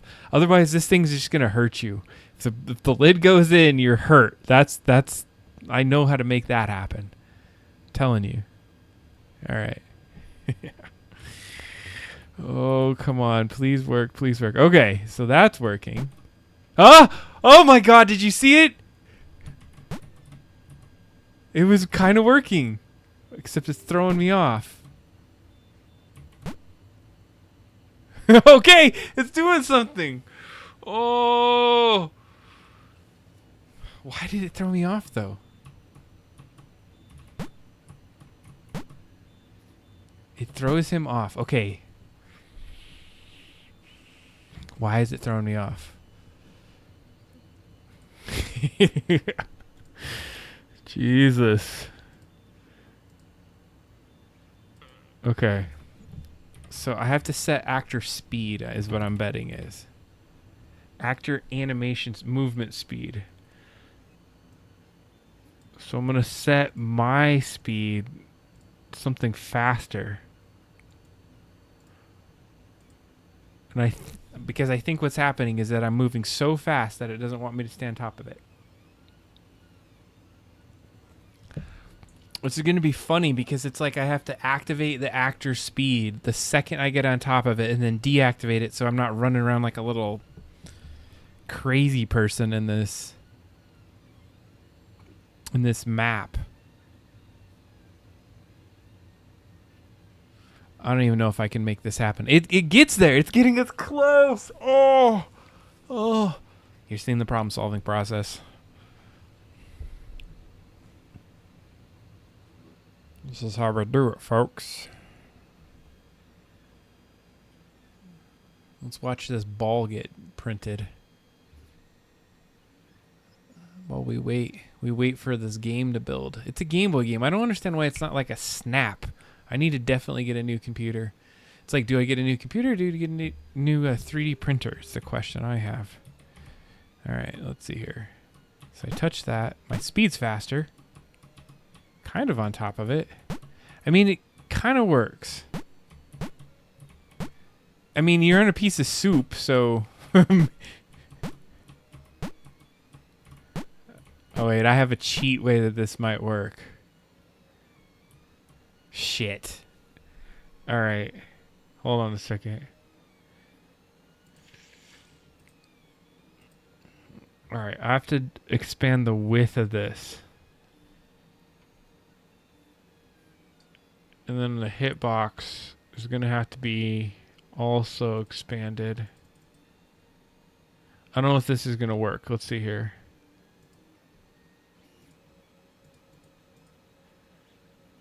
Expand the width. So then you're going to have to pull that over to the side. It's like it's too small to be like standing on is the problem, is what I'm thinking right now. I think it's just too small. And this is where the jank comes in. We're playing like old school 1980s style programming languages, and I don't know. There's probably a way I could get around it if I knew how to do C# or assembly languages. But we're using a GUI interface and some of this drag and drop kind of stuff right here. I could go figure out, which is GBVM code. Go in the forums and figure this one out. But do you see how I don't want to touch things once I build them? Because once I build it in the game and I get it all nailed in and all the little parts and pieces down, I'm like, look at that. It's perfect. Don't touch it. It works. Which can be really fun. You get everything all like in its exact position and you got a game here. All right, we're back in. We're back in action.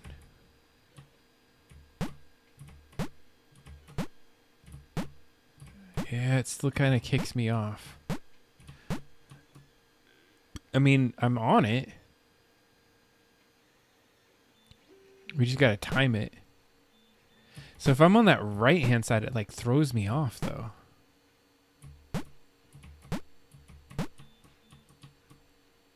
Because if I was running and I was like, oh, I need to get on top of this. I'm technically on top of it right there.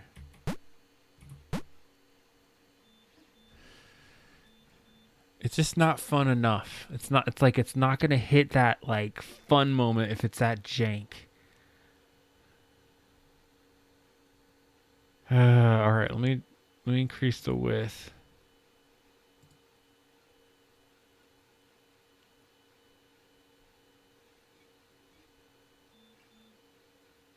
It's right where we need it to be.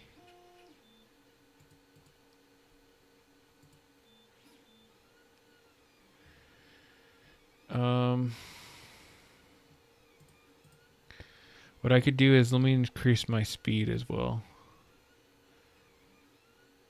Custom speed. Let's put me at 5.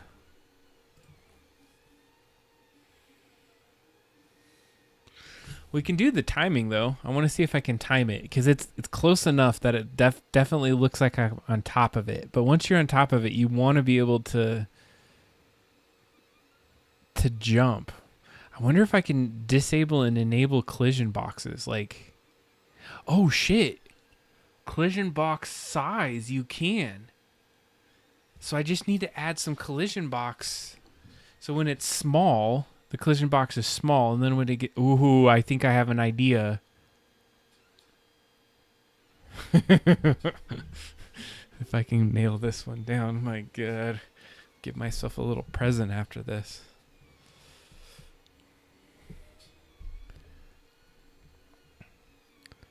Yeah, sizing the collision boxes. So as like right when you get on top of it, it's like longer. And then it'll go a little bit shorter when it's not on there. But it's like all timing is the problem. Okay. Oh. It's like I think adding the speed helped. Why is it when I'm on this other side? Can I jump off of it? It's up at the top. It's kind of like almost like it's not cool enough. Like if I was at the top and I could jump off of it. Shit.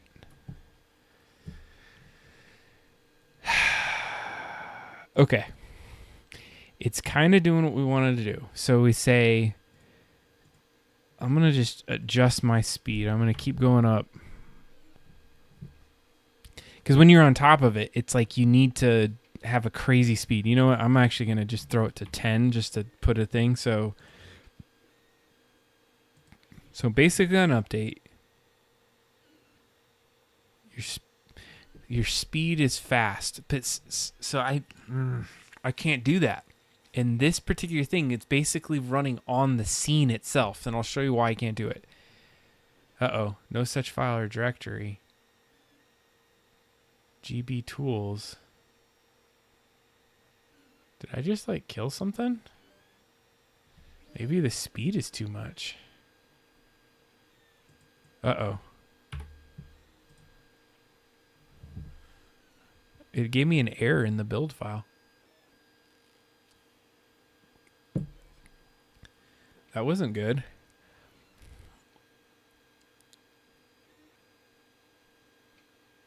I wonder if it was because I put my speed too much? I've never seen it error out because my speed would... I should be able to adjust that infinitely. Alright, it's working now. This just feels like you're getting duct tape, baling wire, and every possible thing out just for this one level. If we nail this kitchen down, my God. But if you get it once, then you can just replicate it. That's the other side of it. It's like, what are the things that make it work? Making that elevator was a pain in the ass. So I'm going to tell you, because when you go up in the elevator, what was happening is it would go so fast. It would be like, oh, this guy's going fast. I got to shoot him off the side of the level. And I was able to like make that happen to where it didn't happen.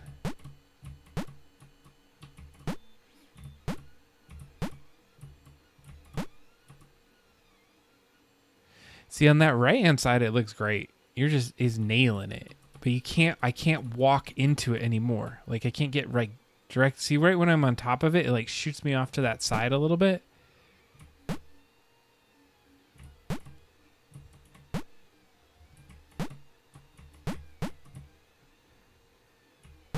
And I don't even know if you can jump off of it to make it worth it. Like if you're you have to be at the very peak of it. And you don't even get a good jump. So you'd have to like time that really good. It's not looking good is all I'm going to say. But let me see something else here. How long are we at the top? Yeah, so we're at the top a little bit more. Here, let's just try this. So instead of wait for 6 frames, so I'm going to go at 11.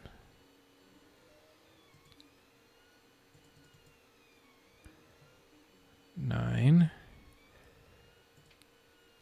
I'm going to wait a little longer. I think it was 12 frames we were doing before.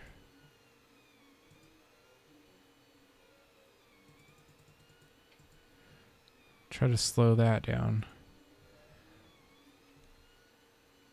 Animation speed. Hold on. Can I make it go? No, I have to keep it at that.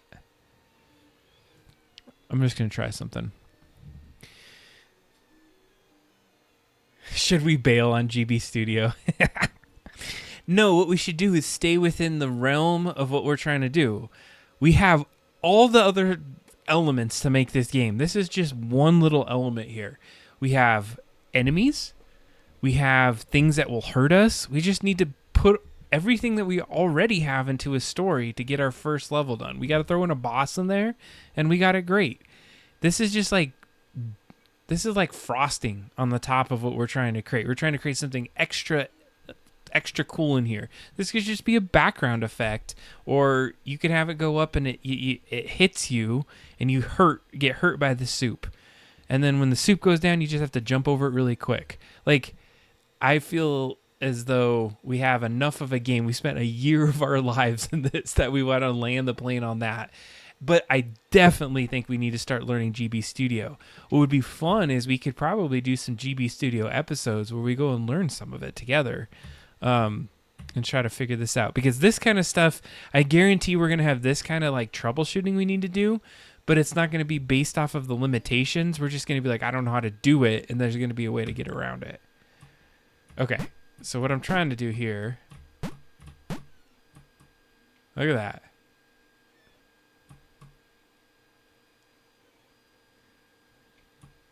So I don't know why it kind of like at the end of it throws you off. Why at the bottom does it chuck you to the side? It almost is in sync.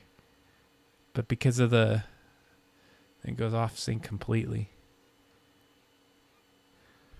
I'm trying to think like why it's chucking me off to the side. I'm almost betting it's the... This is just a fun one to do. I'm going to be honest with you. I'm having fun with this tonight just to see. What I'm going to do is I'm going to take this down like 2 blocks. I'm thinking it's throwing you off because the 2 boxes are like intersecting or touching each other or something. I don't know. Oh shit, that actually might be what it is. They're intersecting. That's what's going on. Because when they're touching each other, you can get some weird collision issues because they're on top of each other and they're actors. I'm almost betting this would work. Oh, you know how I can test that? Just move it off of the actor off to the side. But let me test something else right now. I have an idea. I really love the fact that we're making a Game Boy game. Game Boy has a freaking Nintendo coming out this year and Lego. I mean, we gotta leverage that, right? That's got to be our thing.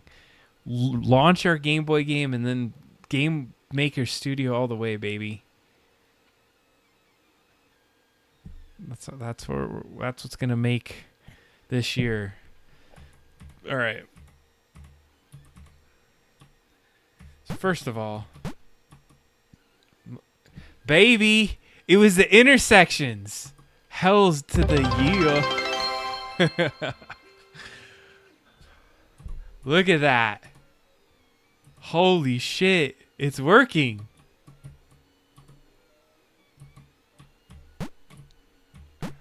That was it, baby.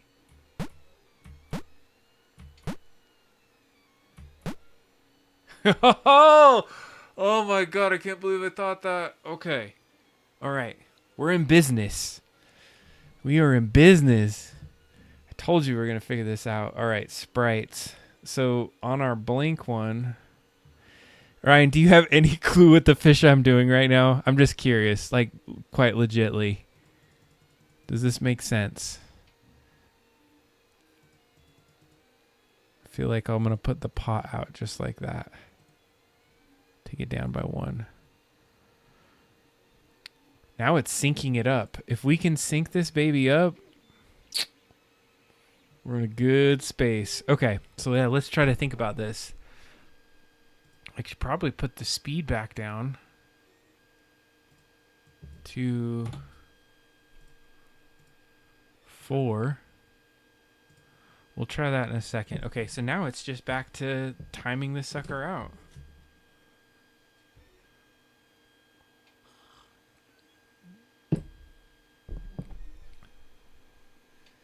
All right, put West in the bed. Yeah, I mean, I don't even think you would have followed it even if you were part of this in the beginning. It's been fun to troubleshoot this one. This is the kind of problem solving I actually really like, though. And this is what makes it fun because you kind of like, okay, I'm trying to develop this thing here. How do I layer these things on? Because there's no tutorial out there. There's no way I'm going to go out there and be like, how do I make a guy and a pot go up and down or something? Like, what would you even search on this? I have 0 clue. I was thinking I could make shorts out of this stuff tonight, like little demos, but I'm pretty damn sure I can't. I don't know. I would not know what to even say. Shorts would be... All right, so what I was trying to do right here is just make sure... Okay, so we're on top of it. This is perfect. Okay. Now we got to make it look like he's absolutely on the lid. Can we do it, folks? Chat, can we do it? I don't need to even adjust my dude. I'm going to... So, okay. You get in the level. The first 3 frames... You're at the bottom. So we're going to wait for 3 times 2. So we have to wait for 9 frames. No. 6 frames. So wait for 6 frames. Then you're going to move the actor to... Oh, shit. Is it tiles or pixels? Oh, my God. We got to deal with pixels now. Fudge.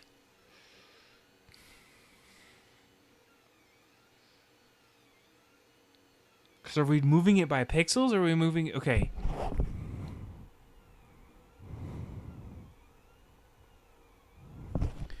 Yeah, this is gonna be nuts.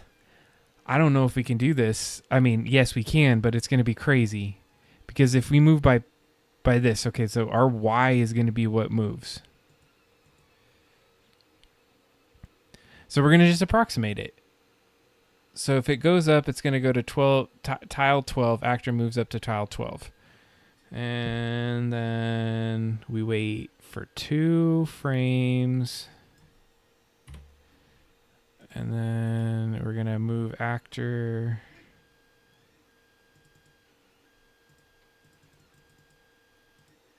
Tile. So we're at 11. Okay, we'll just do it till 11. I'm going to approximate this. And then we're waiting 2 more frames. And then we're going to move the actor. Okay. This is where it's 1, 2. This is the 6. This is the 12 frame wait. But we're going to go up 2. Oh no, down 2.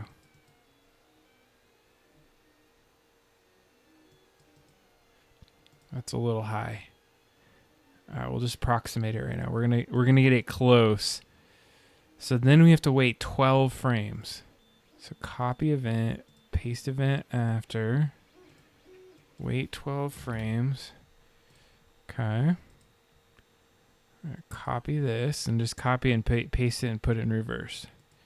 So then that's 9:9. Copy event, paste it after 2 frames.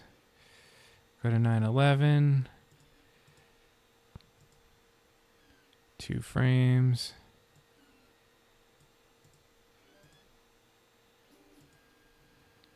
Okay. Go to 9:12.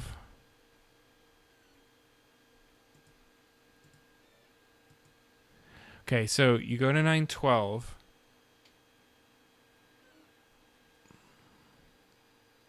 Move actor to 12. I think I have to do a 2 frame wait, or is it a 4 frame wait? I don't know. Let's see how close I got. This could just be a bunch of bullshit. So it's like da da da da da da da da da da. Okay. This is exciting. I cannot believe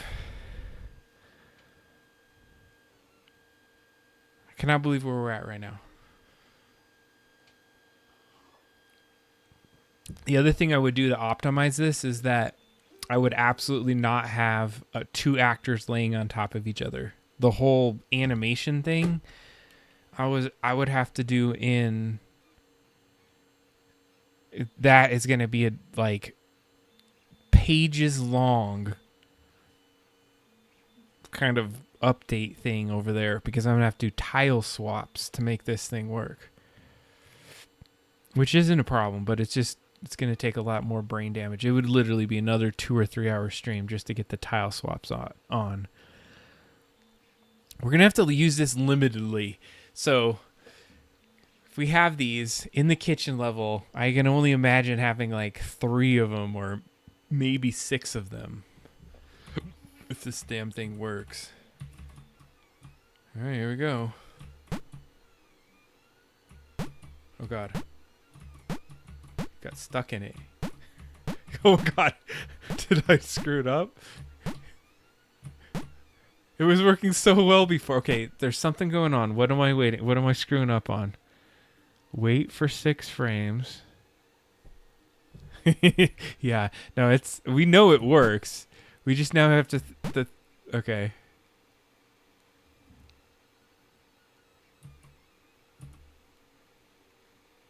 Yeah, the sync is terribly off. Kind of there. Ish there. Let's do it.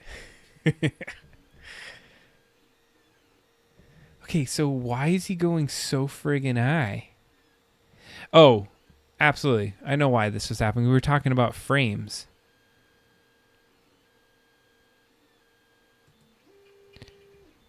I know why. Okay. It's because I can't get on top of it. So what I'm thinking needs to happen. It's funny. The lower you go. Okay, so this has to go down to 13. Or up to 13, whatever. I just wasn't able to get on top of it, and it was like jamming me into the world. The little tuning. I wish that I could like snap my fingers and I'd be in demo world and it doesn't have to build this whole friggin' game every single time. It used to be so fast. Like once you built it once, you'd be done. You'd be in. But no, it makes it a little bit different. That's why I guess I'm gonna just continually have to have 3D prints on.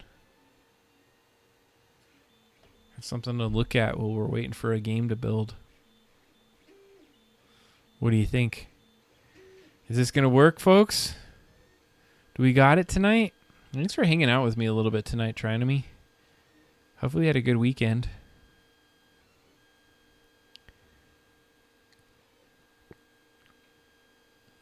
All right, let's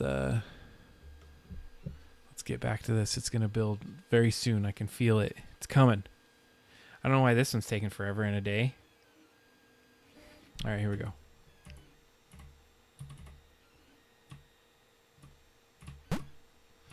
Oh, yeah. Golden Bee, half yard of beer. That sounds delicious. Okay, now we just got to get our timing down. It was just because I was too high before. See, like, you can't get into it. That's perfect. You can get on top of it. Once you're on top of it, can you run? Yes, you can. Oh, you could dash off of this.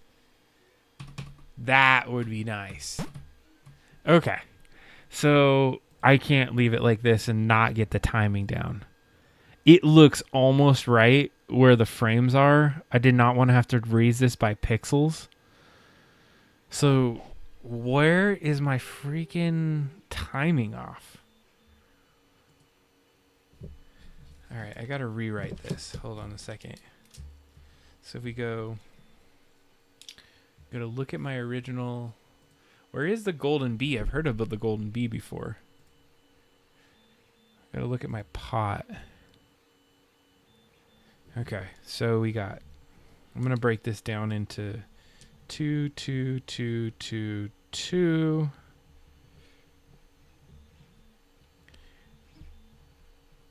Okay. We got to think about seconds here, or frames here.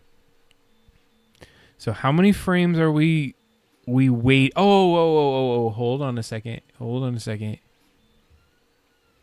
No, I did put it in frames before. Okay. Shit.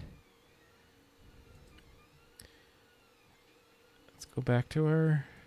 I thought I had figured it out. So 2 frames... Right? Is this by seconds?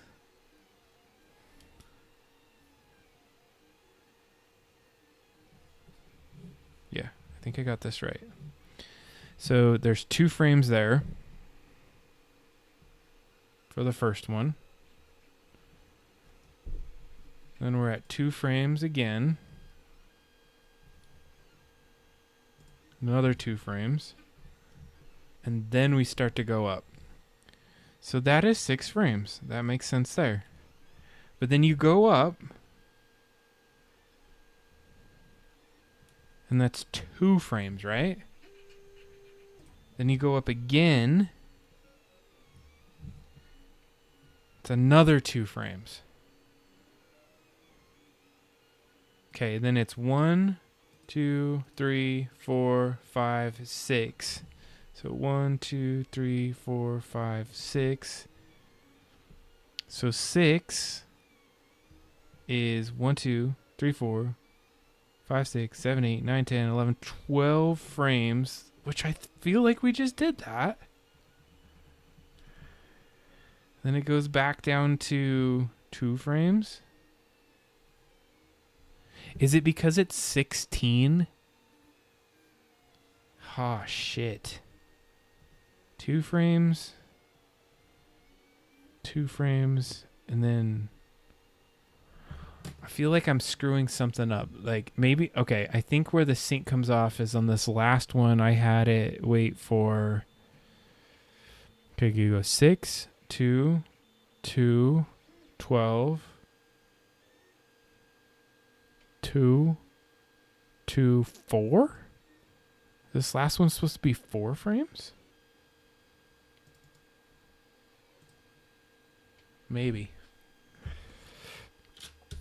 I think it is. I think that's where it messed up.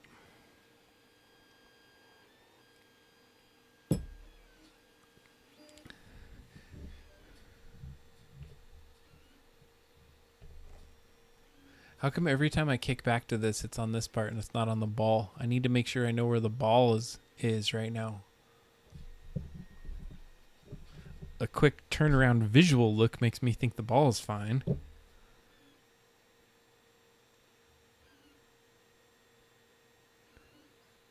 All right. I think that regardless where I'm at, we're gonna have to call this one good for the night. I don't know how much more I can jack around with this sucker. We're at 2:43. Maybe we'll take it all the way to 3 hours on stream tonight. I'm down with that.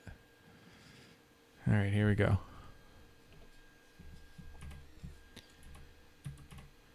Do we have sync, ladies and gentlemen? Oh. We do not. We are completely borked. I feel like mathematically I'm screwing something up. And let me just like, okay, let me think this out. The guy starts. It starts out into the level. We're waiting for 6 frames when this level loads. After 6 frames, the thing starts to move up. Right? And the sprite. It probably is better to look at when I'm looking at the sprite. So 1, 2, 3, 4, 5, 6.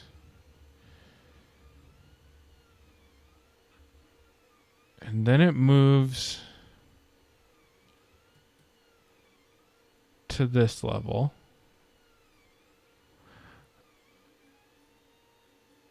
Is it because I'm moving it?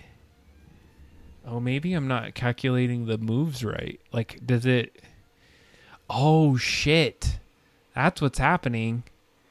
Is that it has to... I'm saying, hey, wait this amount of time. Then move it. And then the moving takes a certain amount of time.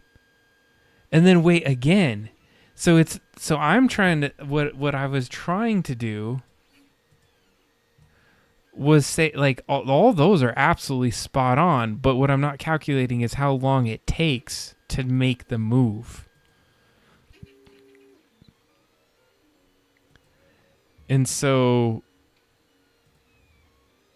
I might have to, like, really kind of tune this sucker in. Like, this is going to take some, like, effort. So if I do, I'm going to just do it in terms of seconds. And I'm just going to say, hey, okay, how long does that make? Okay, so I'm going to take these in, because frames...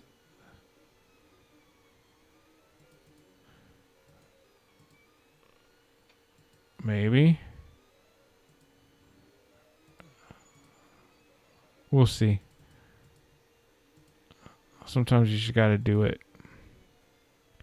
So how long would it take to... Oh, it just has to be in seconds. Oh, great. It just defaults it at 0.5. Definitely doesn't take 1 second, so...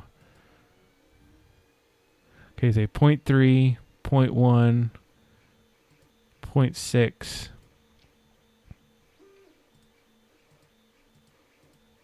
0.1, go back down. I'm guessing 0.3.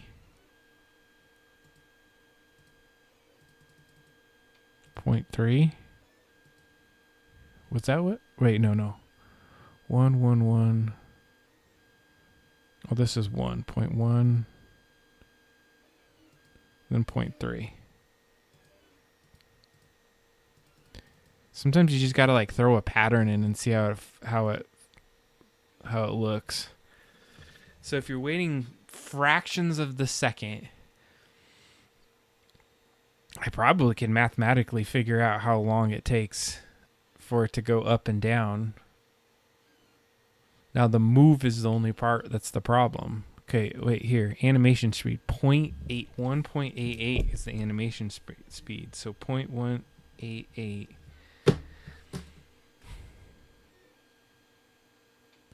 I don't know. I'd have to write it out. It'd be like algebra or some calculus. I didn't realize I'd have to like do calculus just to stand on the top of a lid of a soup canister. Is this how long it took you to build the soup canister? Who knows? All right, let's see where we're at back on this camera. We can't seem to get back on the ball. Oh, we're on the ball. Finally. Able to look at the ball. Thankfully, those things seem to be doing what it needs to do as it prints itself out. All right. I'm not even optimistic about this right now.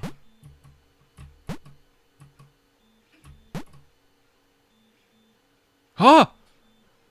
Oh my god. It kind of did it. Totally off a sync.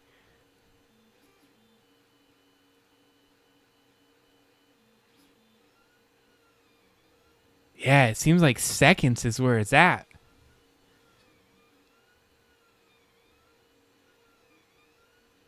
Shoot. All right. So when you first get on it, I need to wait more when we're at the top, I'm betting. Okay, the whole duration of this thing. Oh, we could do this. Okay, here's the math. Remember, the whole thing takes 2 seconds. Okay. So now we just need to split this up into sections. So if it takes 2 seconds for the entire thing, and if we break it into 5 chunks, right? Chunk 1, 2, 3, 4, 5. The middle section takes the longest, okay? And then the front and the back of it are medium length, and then the center sections are the shortest. So if he split this up across 2 seconds total for this thing to go up, let's just say 1 second total for the middle section, 0.3 for the medium sections, and then 0.2. All right. So we got that at 0.3. The wait time has to go to 0.2 there. I don't know. I'm fudging this one. 0.2. And then the middle is 1 second. That's my guess. Can we make it work? With my guesstimate? Oh, wait a second again. I forgot the movement speeds were a part of this. So then we can reduce it by movement speed. So let's see here. Let's just say the movement speed takes a fraction of a second. So 0.2, 0.1, 0.8, 0.1, 0.2. We'll guess that as a potential as we watch this thing. So I think my first guess is going to be off. It's not going to get it. We're going to be out of sync. So maybe I should just stop the build. I think I'm going to just stop the build. We're just not going to even watch it. Because we have to calculate the seconds that it takes to move before the weight then hits. Screw it. We're going to look at it, just see if we got anything better.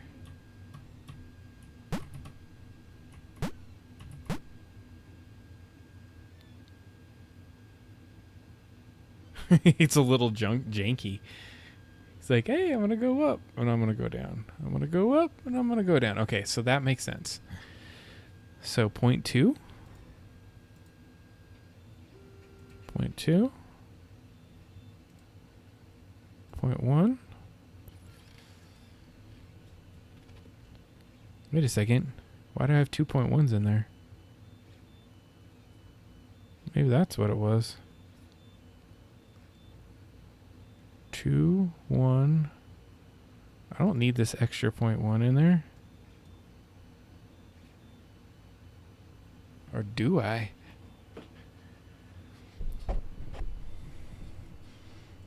Actually, now maybe that's it. Maybe I'm just overthinking this, which I tend to do.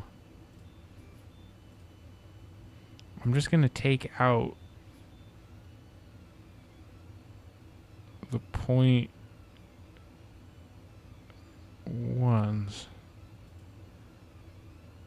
All right, let me just look at it from this. So 2 seconds, then move it up to that. We're just going to take this one out. We're just deleting that out. 2 seconds, move up to that. Wait 1 second, move it to that. 2 seconds. Let's just simplify. Let's simplify. I was trying to keyframe it too specifically. This is one of those things where you play like a boss on a game, or you have some crazy thought process going down, and you just can't nail it. And then you go to bed. You wake up the next day, and you're going to have it figured out. Sometimes you just got to get in the heat of it, get your brain ticking on it, and then you can get to the solution, which I'm pretty sure we can get to.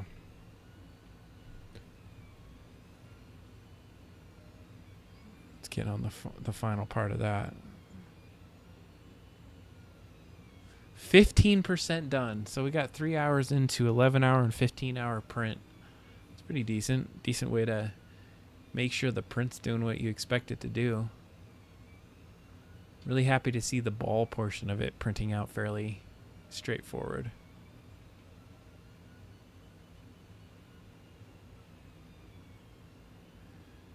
I am printing a, I'll show you in just a second here. Actually, I'll just show you right now. Might as well. It's a ball. And it sits in a little platform. This is for my son. He's making it for his teacher.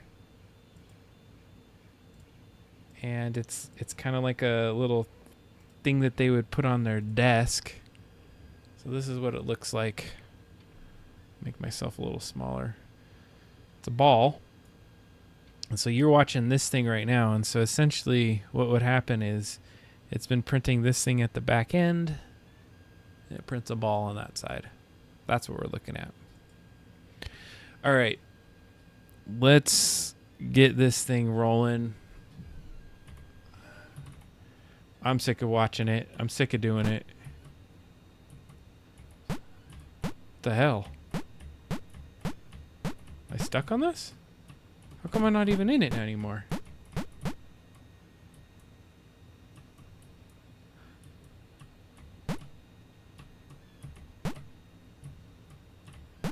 Oh, is it because I... Oh, because I never take it back down. No, duh. Son of a gun. Okay. I do need to bring it back down to the right... Okay, delete event. Oh, that's why. I never brought it down.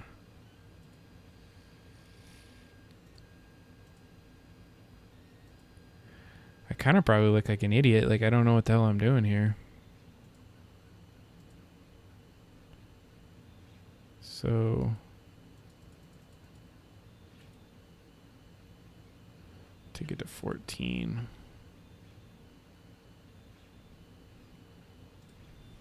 There we go.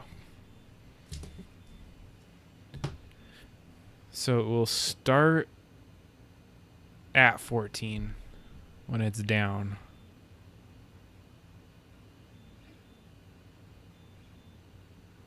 I don't know.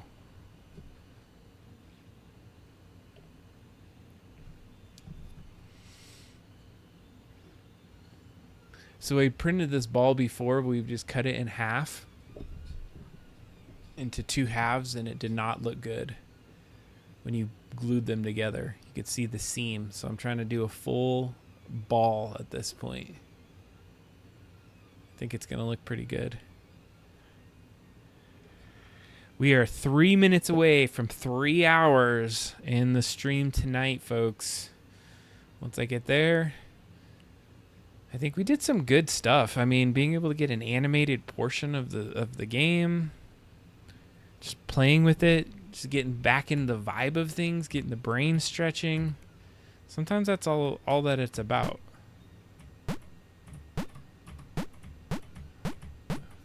Okay. I've clearly taken myself into... Oh. How did that work? Oh.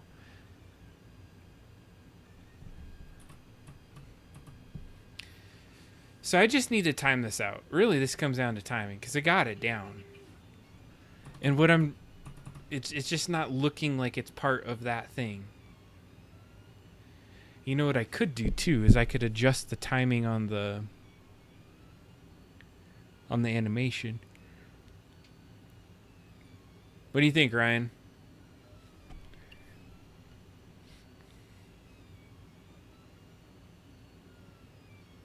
Yeah. I think we got it to some level. Like, so I don't want to complicate it, and maybe this was the learning moment was 2 things. Number 1, this is possible. We got something here. We can basically make it happen. The other thing is we don't want to overcomplicate the rest of this game. So we got to use what we got. We got to use what we got in our toolbox, and we got to make sure that we use it to our best advantage. I'm loving it. We found the flicker. The flicker was something cool that we were able to do. So, I mean, all in a day's work, I feel like we did what we needed to do. So, just for the hell of it, let's watch this intro. Skullbob's adventure, all up in here tonight. Did you see the flicker at the beginning? Were you part of that when you saw that? I can't remember. Because that was also a learning moment tonight. Is that if you get hit by these things, you flicker. Yeah. See, now, that's one thing that's kind of weird, is that if you flicker in the wrong moment, it kind of like takes it. But we'll take what we got. We're not pro game devs in this sucker here. It's like you get stuck a little bit. I don't know if I can troubleshoot that, because I don't even know what I would troubleshoot, to be completely fair on that. The flicker looks great. I think that definitely helps. Oh, you know what I could do? I forgot about that. With the flicker. Oops. Is this. I was doing the flicker based off of... Let me get back to the on hit. A 2-second flicker. What if we took it down to 1 second, or like one? Yeah, let's try 1 second on the flick. Because how long do you absolutely need to get away from thing? You hit them, you should be able to get away from them quick, and then they get re-enabled. Like, you don't want to give somebody like a big old cheat that gives them a bunch of time. And this is one of the areas that I had some feedback from some people that were doing the game, is that they did think that once you got hit, they were like, what the hell? Like, I can't jump on it now, or I can't bat it down. But I'm like, well, you're in the flicker mode, so you can't when you're doing that. So I think we could do it for durations. So this is at currently 1 second, and I think 1 second is probably just enough time to get you away. I don't think there's any other... What was the other? Split in, split out. I don't know what the fish split in, split out means. I guess we'll have to play with that. Actor effects. Split in, split out. I wonder if that has to do with when you transition between frames or something like that. All right, we're just going to do this and see what 1 second looks like. Because even if 1 second makes you kind of look like you're skating for even just a second, it's probably going to just be fine. Yeah, I think that is it. That is enough. That is enough time. That's great. All right, Ryan, what I want to do next time is make sure we get our yapping chats together with our characters. Let's see here. Oh, those guys won't make me flicker because I didn't put the code on them yet. This guy will, though. Yeah, 1 second seems like it's just enough time. Looks perfect.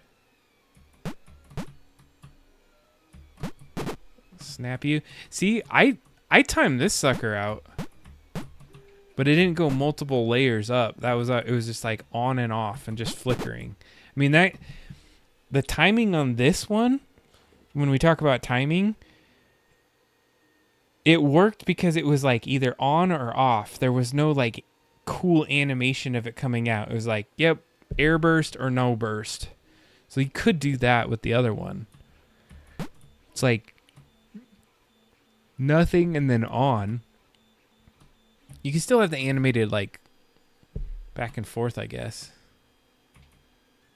All right, this is the bonus. If you're watching this, here's a bonus in our world. You're gonna get to see it right now. Ooh, yeah! Look at that. Da da da da da. You get full health if you figure out that little secret right there.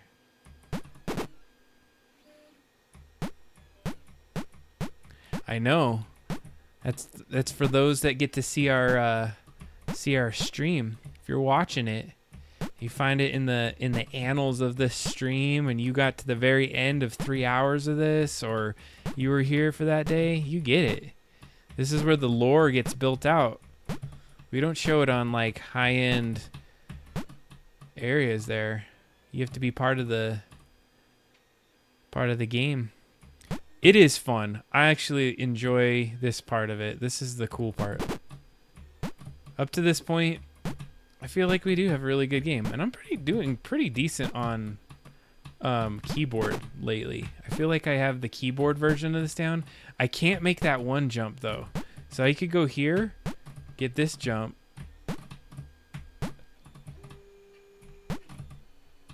Ugh. So if you miss it, you have to go all the way here. Actually, you could go back on that other one and make it.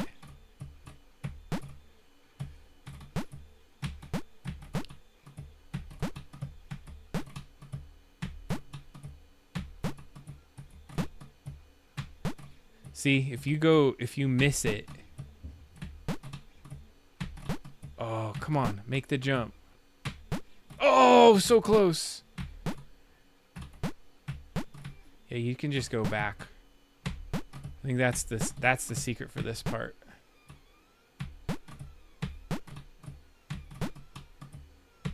See, the way you have to make this one is there's a coyote jump at the end of it.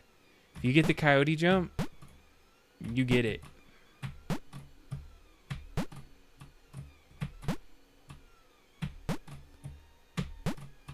Now I just feel like I absolutely have to do it.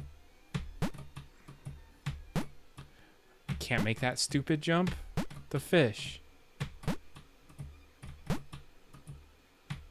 Ugh. I think I was adjusting coyote time, and I don't know if I messed it up. So if you missed that one, you just go back here. You technically don't have to go to that whole other side of the map unless you want to go to that door. So you got to put something secret in that door over there. I guess you can get like a scroll piece or something like that. All right. Well, I'm not going to do it for the night. It's been fun. It's been great. I enjoyed hanging out with everyone tonight. Thanks for hanging out with me, Ryan. Oh, look at that. Inception. Thank you so much. It's been fun. We'll see you next time, Ryan. Hopefully it's not too snowy. We can do another in-person session. Got a lot to talk about. Good night. Have a good Monday. We'll see you next time. Peace.